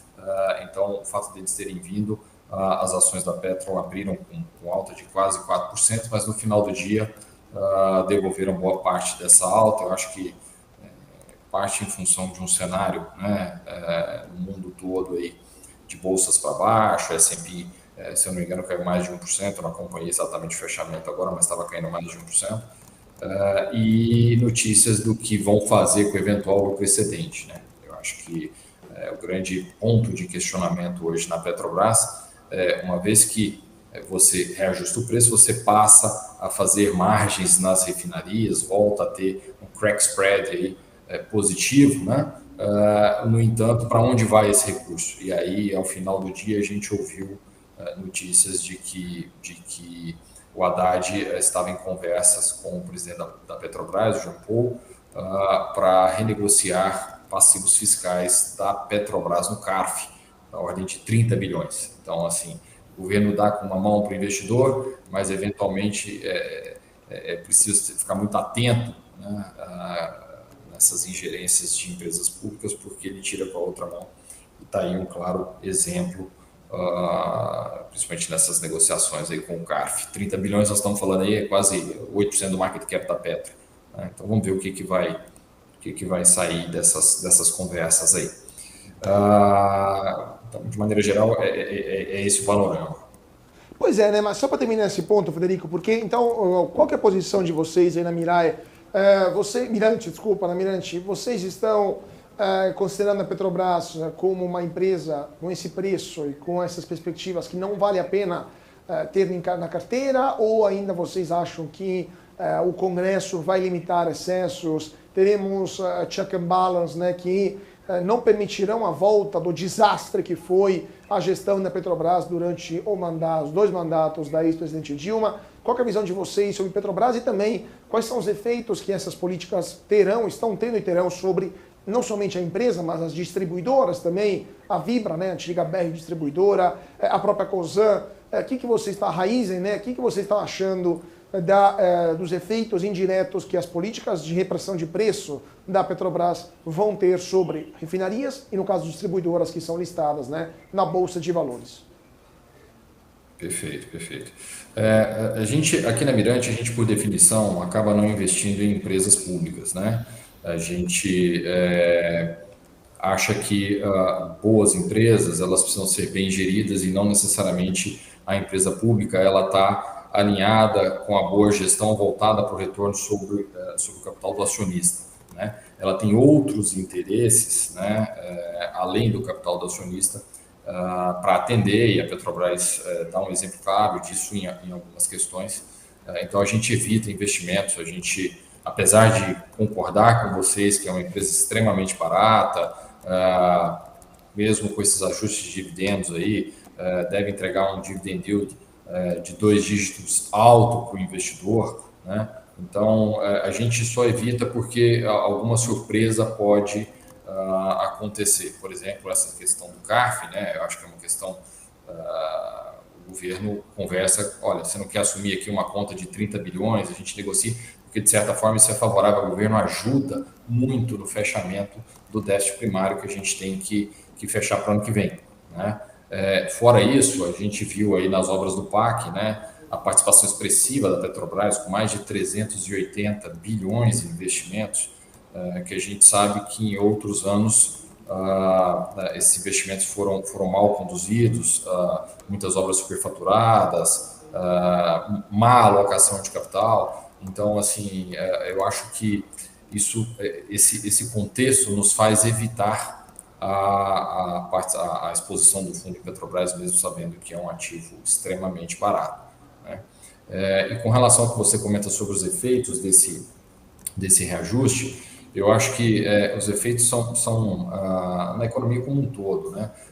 A gente já viu hoje, por exemplo, economistas revisando a estimativa de IPCA deles para o ano, em função desse reajuste, né? Se eu não me engano, a turma estava ao redor de 4,7%, 4,8%, esse número já está indo para quase 5,1%, 5 ponto alguma coisinha. Aí vai depender muito de como esse aumento vai passar na cadeia, né? A gente leu algumas notícias aí dizendo que isso representaria um aumento de 8%, 7%, 8% para o consumidor na bomba. A gente discorda. Eu acho que esse número na bomba vai chegar a 14%, 15%. Né? A pessoa que fez a conta aí usou uma matemática muito simples. Então, isso é consumo de renda do consumidor, né? O consumidor ele tem uma parte importante da renda dele associada a combustíveis. Isso é aumento de custo de frete, né? Quer dizer, você tem um efeito cadeia. Sempre quando a gente fala de petróleo e de combustível, você tem um efeito cadeia muito grande na economia, né?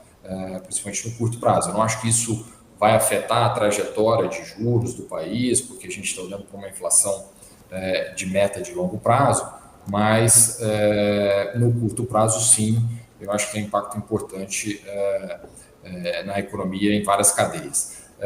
Especificamente nos distribuidores e nos produtores de etanol, por exemplo, né, eu acho que essa notícia é uma boa notícia, porque os produtores de etanol, eles estavam, lembrando que o etanol ele tem que ser vendido na paridade com a gasolina para você ter a demanda pelo etanol, né, por uma questão de eficiência energética.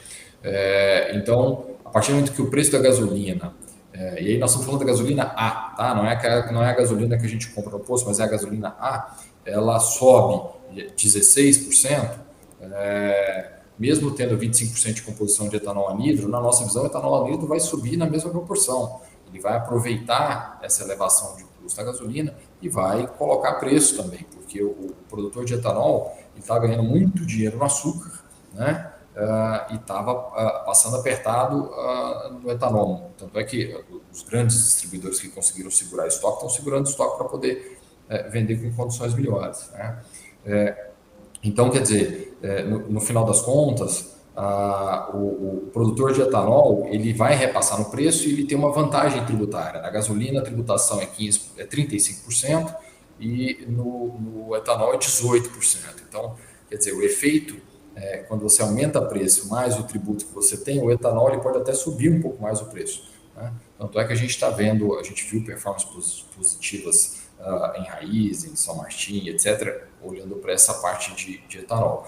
E as distribuidoras é o que eu comentei. Eu acho que essa turma, a Petrobras, a vida inteira, né, ela tinha uma política de venda de volumes que um grande distribuidor, como a Raízen, compra em condições de preço, pagamento, eu diria que similares ou iguais a um pequeno comprador, um pequeno distribuidor bandeira branca. Isso sempre foi política da Petrobras, fazer desta forma. Ela nunca diferenciou o cliente dela por volume ou por condição de pagamento, né? Então, como é que ela te direcionava o volume? Com base no teu histórico, né? Então, por mais que você tenha condições de vender um volume maior, se você não consegue se abastecer na Petro, você precisa importar. E aí, tendo essa condição de diferença de paridade muito grande, você não importa, né? Principalmente essas grandes empresas que não vão importar o diesel russo, né? A gente viu o Brasil, inclusive a própria Vibra comentou isso no call dela, recebendo diesel russo, recebendo combustível russo. Essas grandes empresas não podem fazer isso por questões de comprometimento com valores, etc., né? Então, quer dizer, para essa turma que joga o jogo limpo e que precisa da importação para fazer frente ao seu crescimento de volume, também é boa notícia. Isso vai permitir certamente que essa turma trabalhe com margens melhores à frente. Então, para o mercado de distribuição de combustível, a notícia é boa, tá? Também é muito positivo. Por outro lado, para a economia pode ter alguns impactos aí, alguns efeitos derivados na inflação que é preciso acompanhar. Perfeito. Isabela, sua pergunta para o Frederico. Não, nesse contexto ainda do consumo, né, tem a questão, tendo em vista o corte da Selic, já teve alguma, tem a perspectiva aí de mais cortes, como é que você enxerga aí, tendo em vista, né, olhando para o consumo, home builders também, né, tendo em vista o corte da Selic, como é que você enxerga? A visão que nós temos aqui é com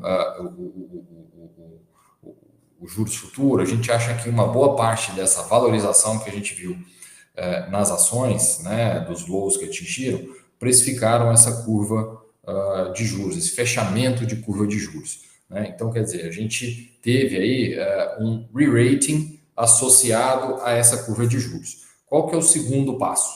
O segundo passo, na nossa visão, para que essas empresas continuem se valorizando, é a entrega de resultados, né? Então, home builders. As home builders passaram por momentos difíceis aí, principalmente as de baixa renda, né? As voltadas para baixa renda, tiveram compressões de margens significativas em suas vendas, em seus balanços.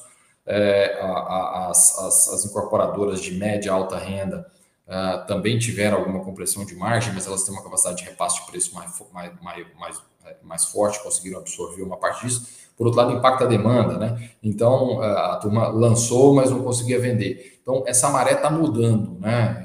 Home builders. Eu acho que isso vai começar a se refletir no P&L. Aquelas que fizerem uma boa execução, o mercado ele tende a ser mais conservador nas estimativas futuras. Então, a gente acha que o próximo potencial de valorização dessas ações vai estar justamente no earnings surprise aí, né? Surpreender o mercado que esperava um determinado lucro, entregar 10%, 15% acima do que esperava, né?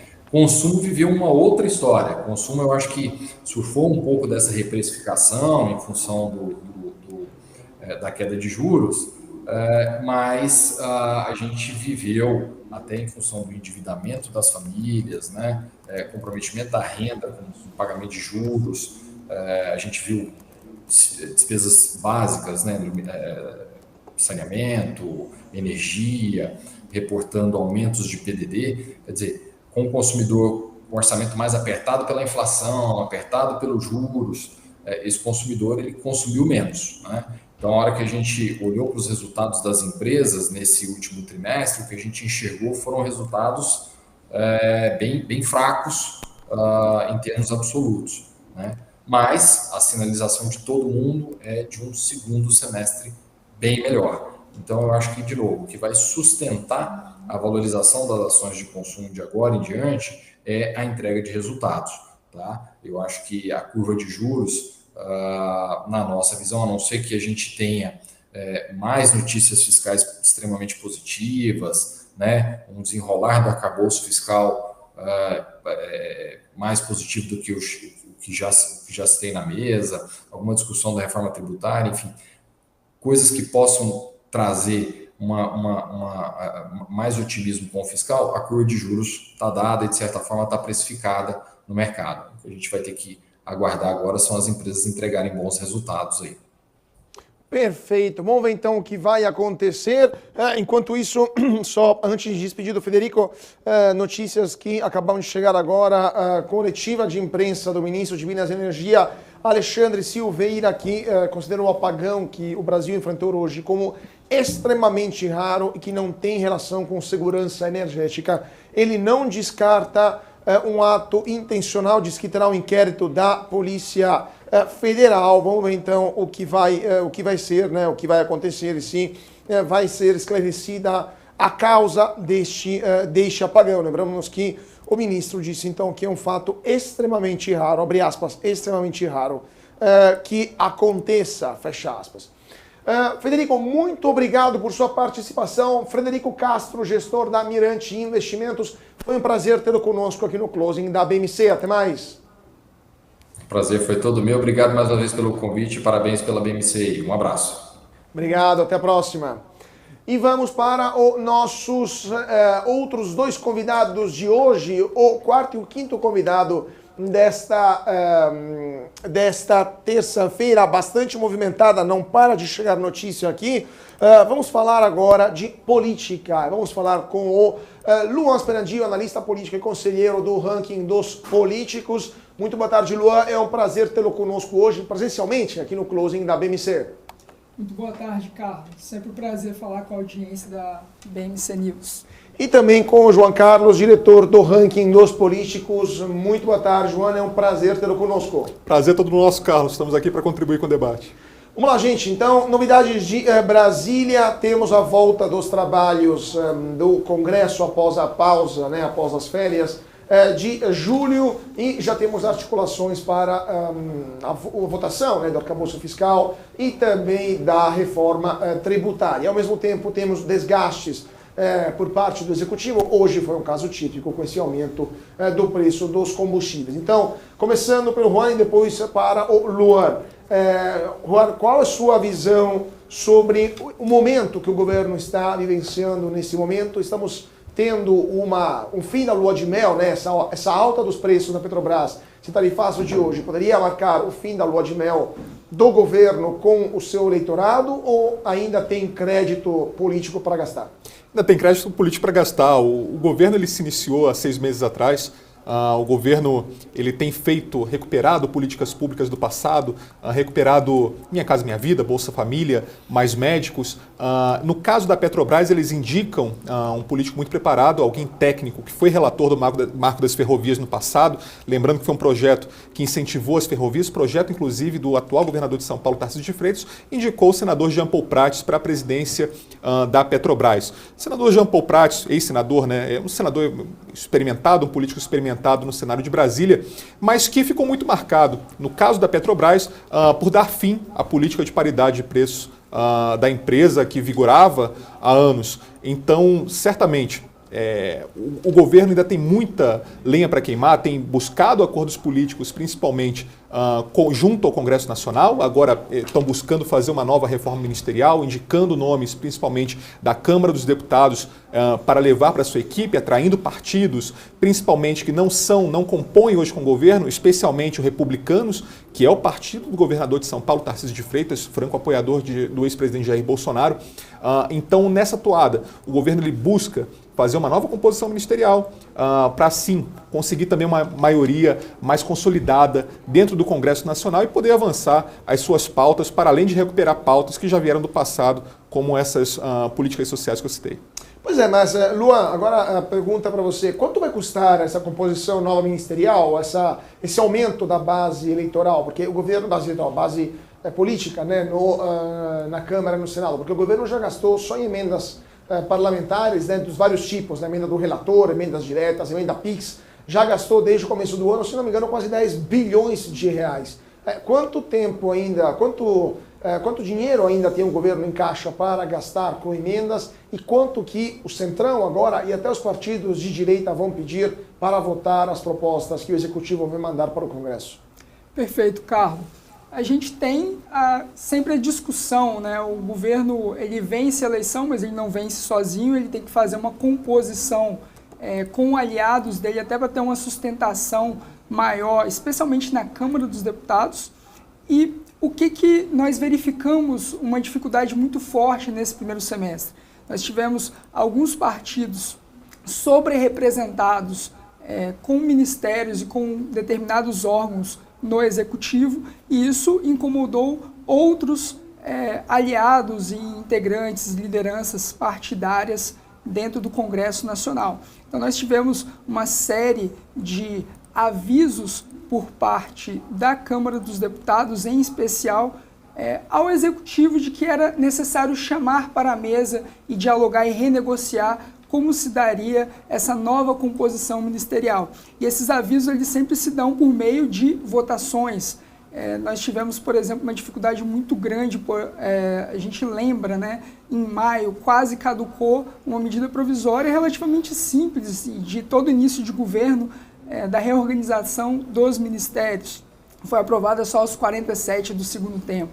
Nós tivemos uma derrota no decreto do saneamento por parte do governo federal, que alterou e flexibilizou algumas das regras do marco do saneamento, e foi votado o PDL 98 de 2023 e aprovado com uma ampla maioria na Câmara dos Deputados, e para evitar uma nova derrota no Senado Federal, a partir de uma articulação foram editados novos decretos alterando aquela regra anterior.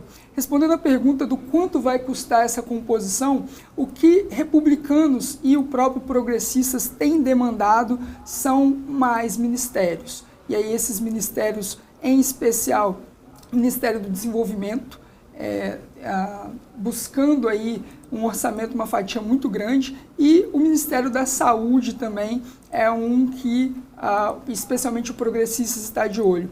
Nós temos outros órgãos também de segundo escalão, como a Embratur, que está em discussão, e nós temos discussões que têm avançado e que podem, nos próximos dias, termos uma consolidação.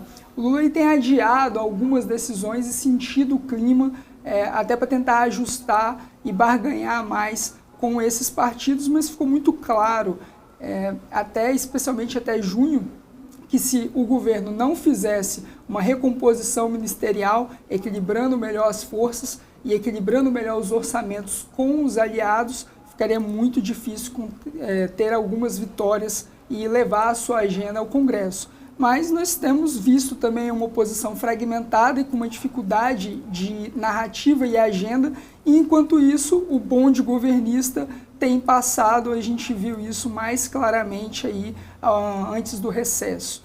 Nessa volta, a gente tem alguns projetos em discussão que a tendência é avançar, como o arcabouço fiscal, mas nós temos algumas dificuldades ainda nos detalhes, e os detalhes a gente sabe que em política importam muito.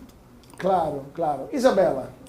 Bom, a gente acompanhou ontem, no final da tarde, toda aquela polêmica envolvendo Haddad, que ia ter um encontro lá com Lira, que acabou ficando chateado, por conta, segundo o Lira, foi uma fala de Haddad que foi enviesada e descontextualizada, O presidente da Câmara reagiu, forma dura, e depois o ministro da Fazenda dizer que a Câmara tem muito poder e não pode humilhar o Senado, o Executivo, dando referência ali a Arthur Lira e todos os deputados. Como é que vocês enxergam essa situação aí? Envolvendo realmente, tá tendo um protagonismo maior aí, tá até amedrontando aí o Poder Executivo, seus ministros. Como é que você está enxergando aí todas essas questões? Bom, é um verdadeiro morde-a-sopra entre as relações dos dois lados da praça dos três poderes, entre o Executivo e o Legislativo brasileiro. O Legislativo ele se sobrepõe até para ter um poder de barganha. O próprio Luan acabou de falar na questão da reforma ministerial, muito obviamente.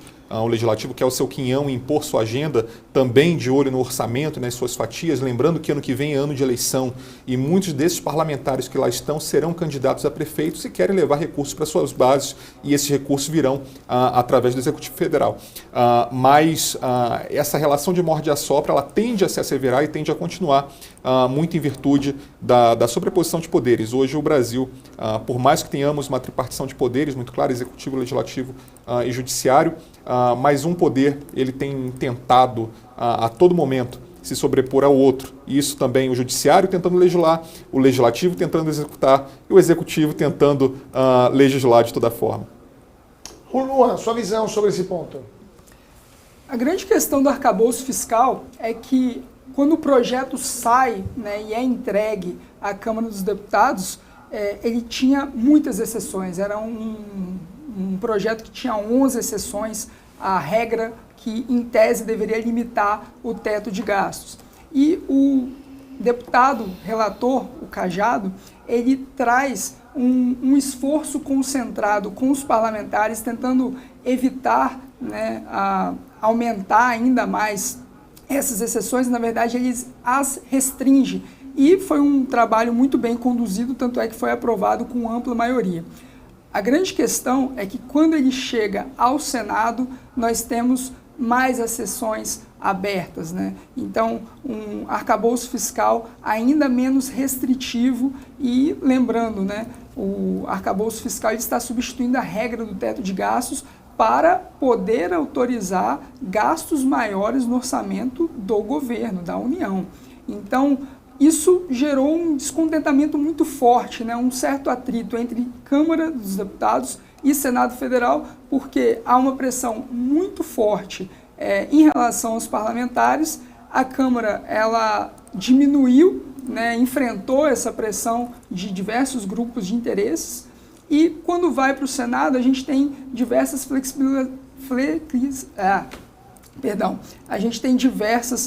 flexibilizações em relação à regra do teto de gastos agora. E em relação, por exemplo, ao Fundeb, em relação ao fundo do próprio Distrito Federal, e justamente essas questões que estão sendo discutidas agora, com muito envolvimento de Arthur Lira e envolvimento também do Cajado, né, buscando retomar algumas dessas alterações que foram feitas no Senado. A tendência, quando for votado num clima mais ameno, né, a tendência é que o relatório seja aprovado, o novo relatório, e é possível que a gente tenha algumas alterações, tornando o arcabouço novamente um pouquinho mais restritivo. Gente, só o último ponto que eu queria tratar com vocês, porque no Radar Político, que é o boletim do ranking dos políticos, boletim periódico, um dos pontos que vocês destacam é a tentativa do presidente da Câmara, Arthur Lira, de votar uma parte do PL das fake news, ou PL da censura, o 2630, destacar a parte dos direitos autorais e votar, de fato, esse PL, esse projeto de lei em partes, né? Até para tentar, provavelmente, ser menos indigesto todo o projeto para a opinião pública e evitar aquela reação muito forte que vimos quando foi tentada essa votação no primeiro semestre. Vocês acham que há a possibilidade de aprovar esse PL fatiado? Eles vão deixar de lado alguns pontos? Vão conseguir obter a maioria? Ou vocês preveem que voltaremos a ter muita polêmica, especialmente nas redes sociais, por causa dessa tentativa? Juan e Luan, rapidamente, temos 2 minutinhos cada um. Bom, Carlos, complementando a sua pergunta, vamos lá. Nas últimas semanas nós vimos um lobby muito forte dentro do Congresso Nacional, principalmente da classe artística. Tivemos ali movimentos liderados principalmente pela Paula Lavigne e pelo Caetano Veloso, levando artistas para o Congresso Nacional para debaterem com parlamentares sobre a questão. Então, hoje o lobby em torno dessa matéria é muito forte. A matéria ela versa basicamente sobre direitos autorais, mas quer embutir dentro dessa matéria de direitos autorais a questão da censura, a questão das fake news que veio lá de trás. Hoje, tivemos a notícia ainda há pouco, o Ranking dos Políticos tem uma equipe que trabalha diretamente no Congresso Nacional, que se reuniu hoje com alguns líderes partidários e nos trouxeram a informação, por mais que o projeto conste na pauta de hoje, a tendência é que ele não seja votado ainda hoje por não haver acordo para a maioria, já que isso seria matéria estranha ao texto original. O texto ele versa sobre direitos autorais, mas a gente está falando de fake news. Lembrando, é aquele projeto onde as Big Techs, Google, TikTok, Facebook, Instagram, todas elas se uniram contra o projeto, porque é uma verdadeira, você acaba criando uma insegurança jurídica dentro do Brasil quando você fala da restrição da liberdade dentro das redes sociais. Ainda não há acordo para votar esse texto. Acho que o Luan também tem mais informações. Complementando a informação, né, como foi dividido, né, fatiado essa nova estratégia, o relator do novo projeto, né, de direitos autorais, que inclusive é de autoria da deputada Jandira Fegali, é o Elmar Nascimento, que é uma das lideranças partidárias mais influentes e mais relevantes hoje na Câmara dos Deputados. Então, foi colocada uma verdadeira tropa de choque ali, um grande aliado de Arthur Lira, para tentar avançar esse texto. Mas como nós temos uma restrição muito forte por parte da Associação de Emissoras e Veículos de Comunicação, o acordo tem ficado difícil. Então, é possível que, apesar de Arthur Lira ter a intenção de divulgar um novo parecer de Elmar Nascimento e votar justamente, né, o projeto logo na sequência, como aconteceu em diversas outras votações recentes, votações que a oposição chama, né, que foram tratoradas, é possível que, se não tiver um acordo, o projeto não seja votado hoje como era do interesse de Arthur Lira. Perfeito. Então vamos ver o que vai acontecer e se de fato essa reforma, esse projeto de lei será aprovado ou não. Muito obrigado para a participação de ambos, o Luan Esperandio e o Juan Carlos do Ranking dos Políticos. Foi um prazer tê-los conosco aqui no Closing da BMC. Até mais. E vamos para um rápido intervalo, 2 minutinhos e voltamos já com mais notícias, informações e a nossa análise técnica. Nesse momento, 5 horas e 38 minutos e a bolsa no aftermarket perdeu mais e agora está em menos 0,55%. Então, não saia daí que daqui a pouco voltamos com mais informações.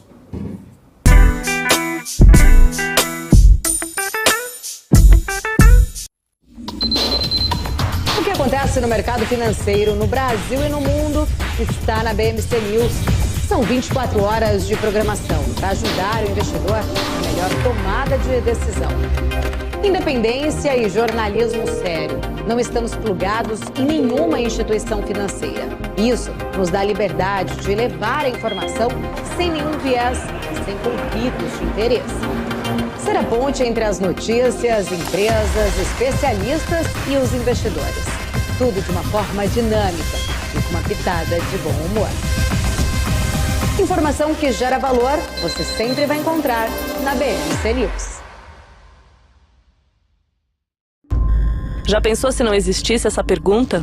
Teríamos cavalos mais rápidos? Mais telefones? A Vortex pensou e criou a primeira plataforma digital para o back-office do mercado de capitais. Tecnologia para o que sempre foi analógico.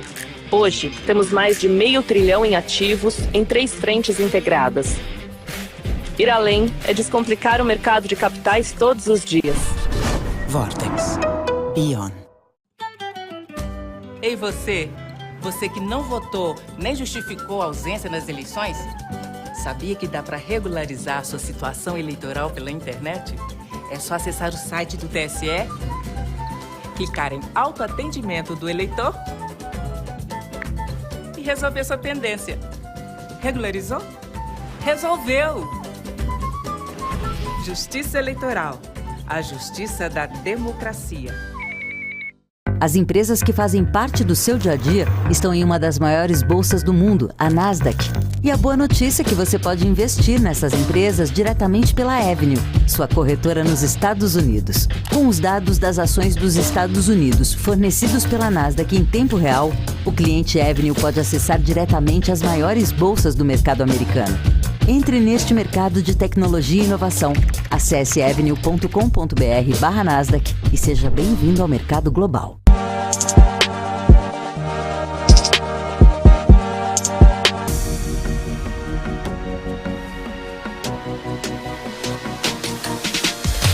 BMC News. Informação que gera valor.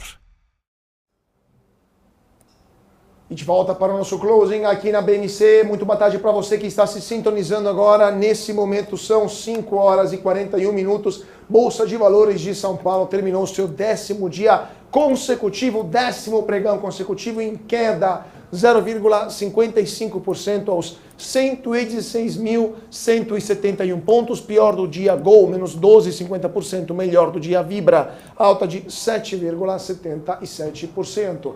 E para entender o que está acontecendo com a Bolsa lá no gráfico, vamos chamar o nosso Felipe Fradinho, analista técnico da Empíricos Investimentos. Muito boa tarde, Fradinho. É um prazer revê-lo. E o que está acontecendo nesse agosto dramático para a B3, para a Ibovespa? Muito boa tarde a todos. Sempre um prazer estar com vocês e muito bom estar de volta. Bom, melhor do que eu ficar falando aqui com vocês imaginando o gráfico é eu compartilhar a tela do gráfico com vocês e mostrar o quão triste está nossos últimos dias do Ibovespa. Né? A gente pode ver aqui, né, já é o 10º pregão consecutivo de queda. Né? Ontem a gente vai a cada dia atualizando, né? Na sexta-feira a sequência de 8 pregões de queda não era vista desde 97. Ontem, né, 9 pregões consecutivos de queda a gente não via desde 84, e agora, confesso a vocês que 10 pregões consecutivos de queda a gente não vê há muito mais tempo ainda, né? Tem até que pesquisar depois para ver qual foi a última vez que a gente teve um cenário em tantos dias em sequência negativos. A gente está no pior fechamento desde o dia 7 de junho, tá? Então há 2 meses que a gente não fecha tão mal assim, logo depois de uma renovação de máximas do ano, inclusive lá na casa dos 123 mil pontos, né? Médias cruzando para baixo, média de 9 períodos com essa minha curva verde aqui servindo como resistência para o papel, né? Para o índice, desculpa.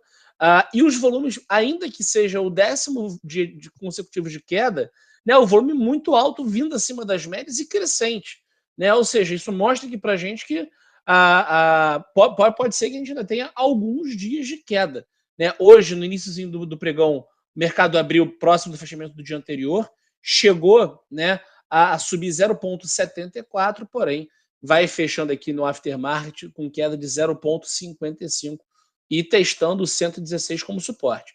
Perdendo os 116, vocês podem ver aqui na minha tela que o próximo grande patamar para ser buscado é a casa dos 111.700 e depois lá nos 110, para quem sabe depois buscar os 108.500. Tem mais quedas aí interessantes que a gente pode aguardar para o Ibovespa. Pois é, Fadinho, mas aí, e o dólar, como é que está a situação? Porque a gente teve uma alta importante do dólar nos últimos dias, quase beirando os R$5. O que você está vendo no gráfico aí? Vamos lá então, né? O dólar volta para uma região que ele já vem testando como resistência há alguns meses, né? Melhor dizendo. A gente pode ver 3 altas consecutivas muito fortes aí do dólar, começando na sexta-feira passada, alta... Peraí. A candle de alta, na sexta-feira passada subiu só 0,19, porém, né, ganhou bastante território desde a sua abertura. Na segunda-feira, ontem, subiu mais de 1%, 1,16 de alta, e hoje, de novo, mais um dia de alta, 0,4, vindo fechar no melhor patamar de fechamento desde o dia 7 de junho também, né? Região de briga que eu falo é a média de 200 períodos, essa minha curva aqui azul, né, que ela funciona como região de suporte, quando o ativo vem de cima para baixo, e depois do rompimento do finalzinho de março, o dólar, sempre que se afastava muito dela, voltava com fôlego para tentar tocar essa região como região de resistência. Logo depois caía, né? A gente pode ver que hoje, né, fechou mais próximo ainda, fechando agora, inclusive, né? Fechando não, né? Só fecha às 18 horas, mas negociado aqui agora, colado com a casa dos 5 mil pontos, né? Ainda em alta, e a média de 9 períodos aqui na casa dos 5.026 pontos. Ou seja, mais próximo aqui da média de 200 que a gente pode ver nos últimos 2 meses. Não diferentemente do que a gente via aqui, né? A gente não via antes uma sequência tão forte de altas como a gente vê aqui atrás, né? Por outro lado, né, o dólar testou patamares mais baixos dos últimos anos, tá? Inclusive aí do ano de 2019, né, o pré-pandemia, né, região que não era testada há tanto tempo assim, porém agora patamar esse que já foi testado e, do meu ponto de vista, podemos esperar o dólar aí na casa dos 5,10, 5,15 para os próximos pregões. Fradinho, vamos dar uma olhada agora nas piores altas, nas piores baixas e maiores altas do dia. Gol caiu 12,50%, Azul 6,60% e Melius 4%. O que você está vendo no gráfico para essas 3 empresas, Gol, Azul e Melius? Vamos lá, né? O destaque negativo das aéreas no dia de hoje, né? A Gol, a gente viu queda de 12,5% no pregão de hoje. Ativo não era negociado nesse patamar desde o mês de maio, tá? A queda muito acentuada, não caía no intraday também há bastante tempo, né? A gente viu queda de 5,8%, né? Até aqui no dia 6 de julho, queda de quase 10%, 9,78%, mas 12,5% não era visto há bastante tempo. Perde, inclusive, o último patamar de Fibonacci, né? Que vinha sendo respeitado aqui a região de 50%, 61,8%, agora o 38,2% não foi respeitado, foi perdido essa região, e por conta, né, do reajuste dos combustíveis, né, que foi divulgado aí hoje, né, essa semana, ao longo dessa semana, penalizou principalmente Gol e Azul, né? A Azul foi a segunda maior queda do dia, né, queda de 6,60%, gráfico muito parecido por ser ativo do mesmo segmento, né? Também no pior patamar de fechamento desde aí do finalzinho de maio, E, do meu ponto de vista, né, também continua em queda. A tendência de queda já vinha sendo vista nas últimas semanas, e hoje, né, esse reajuste dos combustíveis, divulgado aí às 11h25 de hoje, né, tinha aí, né, foi a cereja do bolo, vamos dizer assim, para essa queda que já vinha sendo divulgada, já vinha sendo observada há mais tempo atrás, né? Tanto do diesel, da gasolina, o mercado espera também o reajuste do querosene de aviação, que deve vir aí nos próximos dias. Então, essa queda, ela é uma antecipação do que a gente pode esperar para os próximos dias no querosene da aviação. Perfeito. E vamos dar uma olhada agora em Vibra, BRF e Natura, que foram as 3 maiores altas de hoje. Vamos lá então, né? Enquanto alguns choram, outros vendem lenço, né? E assim como teve o reajuste do preço dos combustíveis, a gente também consegue identificar aqui, né, alguns ativos subindo bastante no dia de hoje, né? Vibra, né? A gente pode ver aqui que o principal motivo aí que Vibra sobe é, de fato, né, o reajuste dos combustíveis, né? Então, com esse reajuste, a gente espera, né, o mercado espera que a receita dessas empresas acabe, né, das distribuidoras de combustível, melhor dizendo, acabem subindo também, né? Então, não só Vibra aí, como outras empresas atreladas ao combustível, né, mais diretamente, também fecharam em alta. São Martinho, por exemplo, né, também fechou com alta de 2,3% no dia de hoje. Vibra vinha com viés baixista, porém com fechamento acima das médias, todas as médias, como não se via aqui desde o dia 8 de agosto, porém, como não se via com mais gosto assim, desde o dia 24 de julho. E, ao que tudo indica, né, o papel já tinha uma região de suporte que vinha sendo testado nos últimos meses, e, ao que tudo indica, fez aqui, né, aproveitou para bater e quicar nessa região de suporte. Quem sabe Vibra pode sair aqui dessa região dos 17,60 e vir testar o patamar dos 18,30, 18,40, com alta aí de entre 4% e 5% para os próximos pregões. E quem sabe ainda, né, emendar aqui, quem sabe novas máximas. Essa região de suporte dos 16,50 era uma região muito forte, serviu como suporte por bastante tempo, depois serviu como resistência, e agora, de novo, como suporte, pode ser que volte a subir. Quem sabe ainda, né, com olhos mais otimistas ainda, quem sabe pode ser o início de uma bela recuperação de Vibra, quem sabe para casa dos 22,60, que já foi região importante também de testes nos últimos anos aí, 21, 22. Então, pode ser o grande início aí da recuperação de Vibra. BR Foods, né, também aqui é o segundo maior alto do dia de hoje, né, chega a ganhar aí 1 bilhão e 200 milhões de reais em valor de mercado após a divulgação do resultado do segundo trimestre desse ano, né, que foi considerado aí pelo mercado forte. Eu até coloco o gráfico aqui na tela para vocês, né, BR Foods, que também já vinha numa toada aí de recuperação, vamos dizer assim, né? O papel vinha com um canal de baixa que foi rompido, e a projeção desse canal de baixa rompido anteriormente funciona agora perfeitamente como uma região de resistência. Belíssimo fechamento, ativação de pivô de alta, as médias já se cruzaram na virada do mês, e o volume financeiro maior na parte das compras já mostrava esse ímpeto comprador, esse maior apetite aos compradores no papel. Fechamento acima de 10 reais, acima de 10,50, acima do topo anterior, e testando esse patamar aqui como resistência.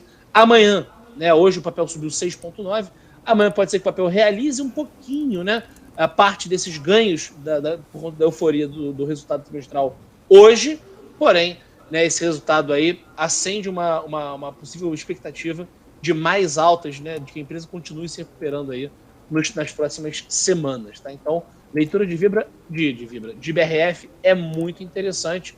A gente tem um potencial alvo aqui na casa dos 12,20, para depois, quem sabe, buscar aí a casa dos 15,50. Você pode dar uma olhada em Cosan? A gente falou mais cedo o resultado, aí, lucro líquido de 145 milhões de reais. Queria, então, ver aí como está a Cosan para o investidor poder se posicionar. Vamos lá, então, com o maior prazer. A Cosan, a gente olha aqui no gráfico, né? Hoje o papel acabou caindo 2,38%. A gente pode ver aqui também, né, que a gente teve bastante notícia hoje de Cosan, né? Também por conta aí dessa temporada de balanços, tá? Até o próprio presidente da companhia falou, né, que não é porque os juros estão em queda que vamos aumentar o nível de investimento, né? O Luiz Henrique Guimarães divulgou bastante, teve bastante fala no mercado no dia de hoje, e Cosan essa, até aproveitar para apagar esse outro traçado que está na minha tela, se valorizou muito, né, de março para cá, né? A gente pode ver que o papel chegou a subir aí 58%, né, em poucos meses, rompeu esse canal de alta anterior, inclusive, e veio aqui, né, testar a casa dos R$21 quase, R$20,80, depois de ser negociado próximo dos 13. Né? A gente pode ver que o papel regride a essa região de resistência que foi rompida e funcionou como suporte. E do meu ponto de vista, esse patamar aí dos R$18, R$18,20, pode sim funcionar como uma região de suporte, pode ser um interessante ponto de compra aí para quem acredita no papel para o médio e longo prazo. No curtíssimo prazo, eu ainda não compraria, esperaria sinais mais claros de recuperação, mas para o médio e longo prazo, o papel ainda segue uma linda tendência de alta. Perfeito. Vamos ver então o que vai acontecer. Enquanto isso, muito obrigado, Felipe Fradinho, analista técnico da Empíricos Investimentos. Sempre um prazer tê-lo conosco aqui no Closing da BMC. Até mais. Agradeço a vocês o convite e até a próxima. Valeu, pessoal. Até a próxima. Obrigado, Fradinho. Vamos para o gráfico do dia. Rapidamente, temos 2 minutinhos. Antes disso, dão 5 horas e 54 minutos agora. A Bolsa, então, que perde 0,55%, 116.171 pontos. Gol cai 12,50%. Azul, 6,60 e Melios, 4% redondinhos. Gráfico do dia, vamos falar do faturamento da Nike, né? Vamos falar, então, do crescimento exponencial da Nike desde 1976. A Nike passou de 14 milhões de dólares para 51,2 bilhões de dólares em faturamento. No ano passado, a empresa comemorou os 50 anos desde a fundação, desde a criação, compartilhando uma carta de seu fundador, o Phil Knight, contando a história, né, do momento da criação da empresa. Então, a Nike, que se tornou uma gigante do mercado esportivo e que chegou a faturar em 2022, aliás, não, 23, perdão, 51,2 bilhões de reais. Lembrando que a Nike, então, tem uma capitalização de mercado de 165 bilhões de reais e basicamente leva 13 minutos hoje a Nike para igualar o mesmo faturamento que teve em seu primeiro ano de existência. Então, crescimento realmente impressionante das vendas para a Nike. Gente, por hoje é só. Muito obrigado a todos pela atenção e principalmente muito obrigado à minha parceira de todas as tardes, Isabela Takaki. Sempre um prazer compartilhar a bancada junto contigo. Valeu, Carlos Caucho. Obrigada pela companhia, pela audiência de todos. A gente se vê amanhã com mais informações de mercado financeiro. É isso aí, boa noite para vocês. É isso aí, gente. Muito obrigado a todos pela atenção. Fique com a nossa programação com a BMC e até amanhã.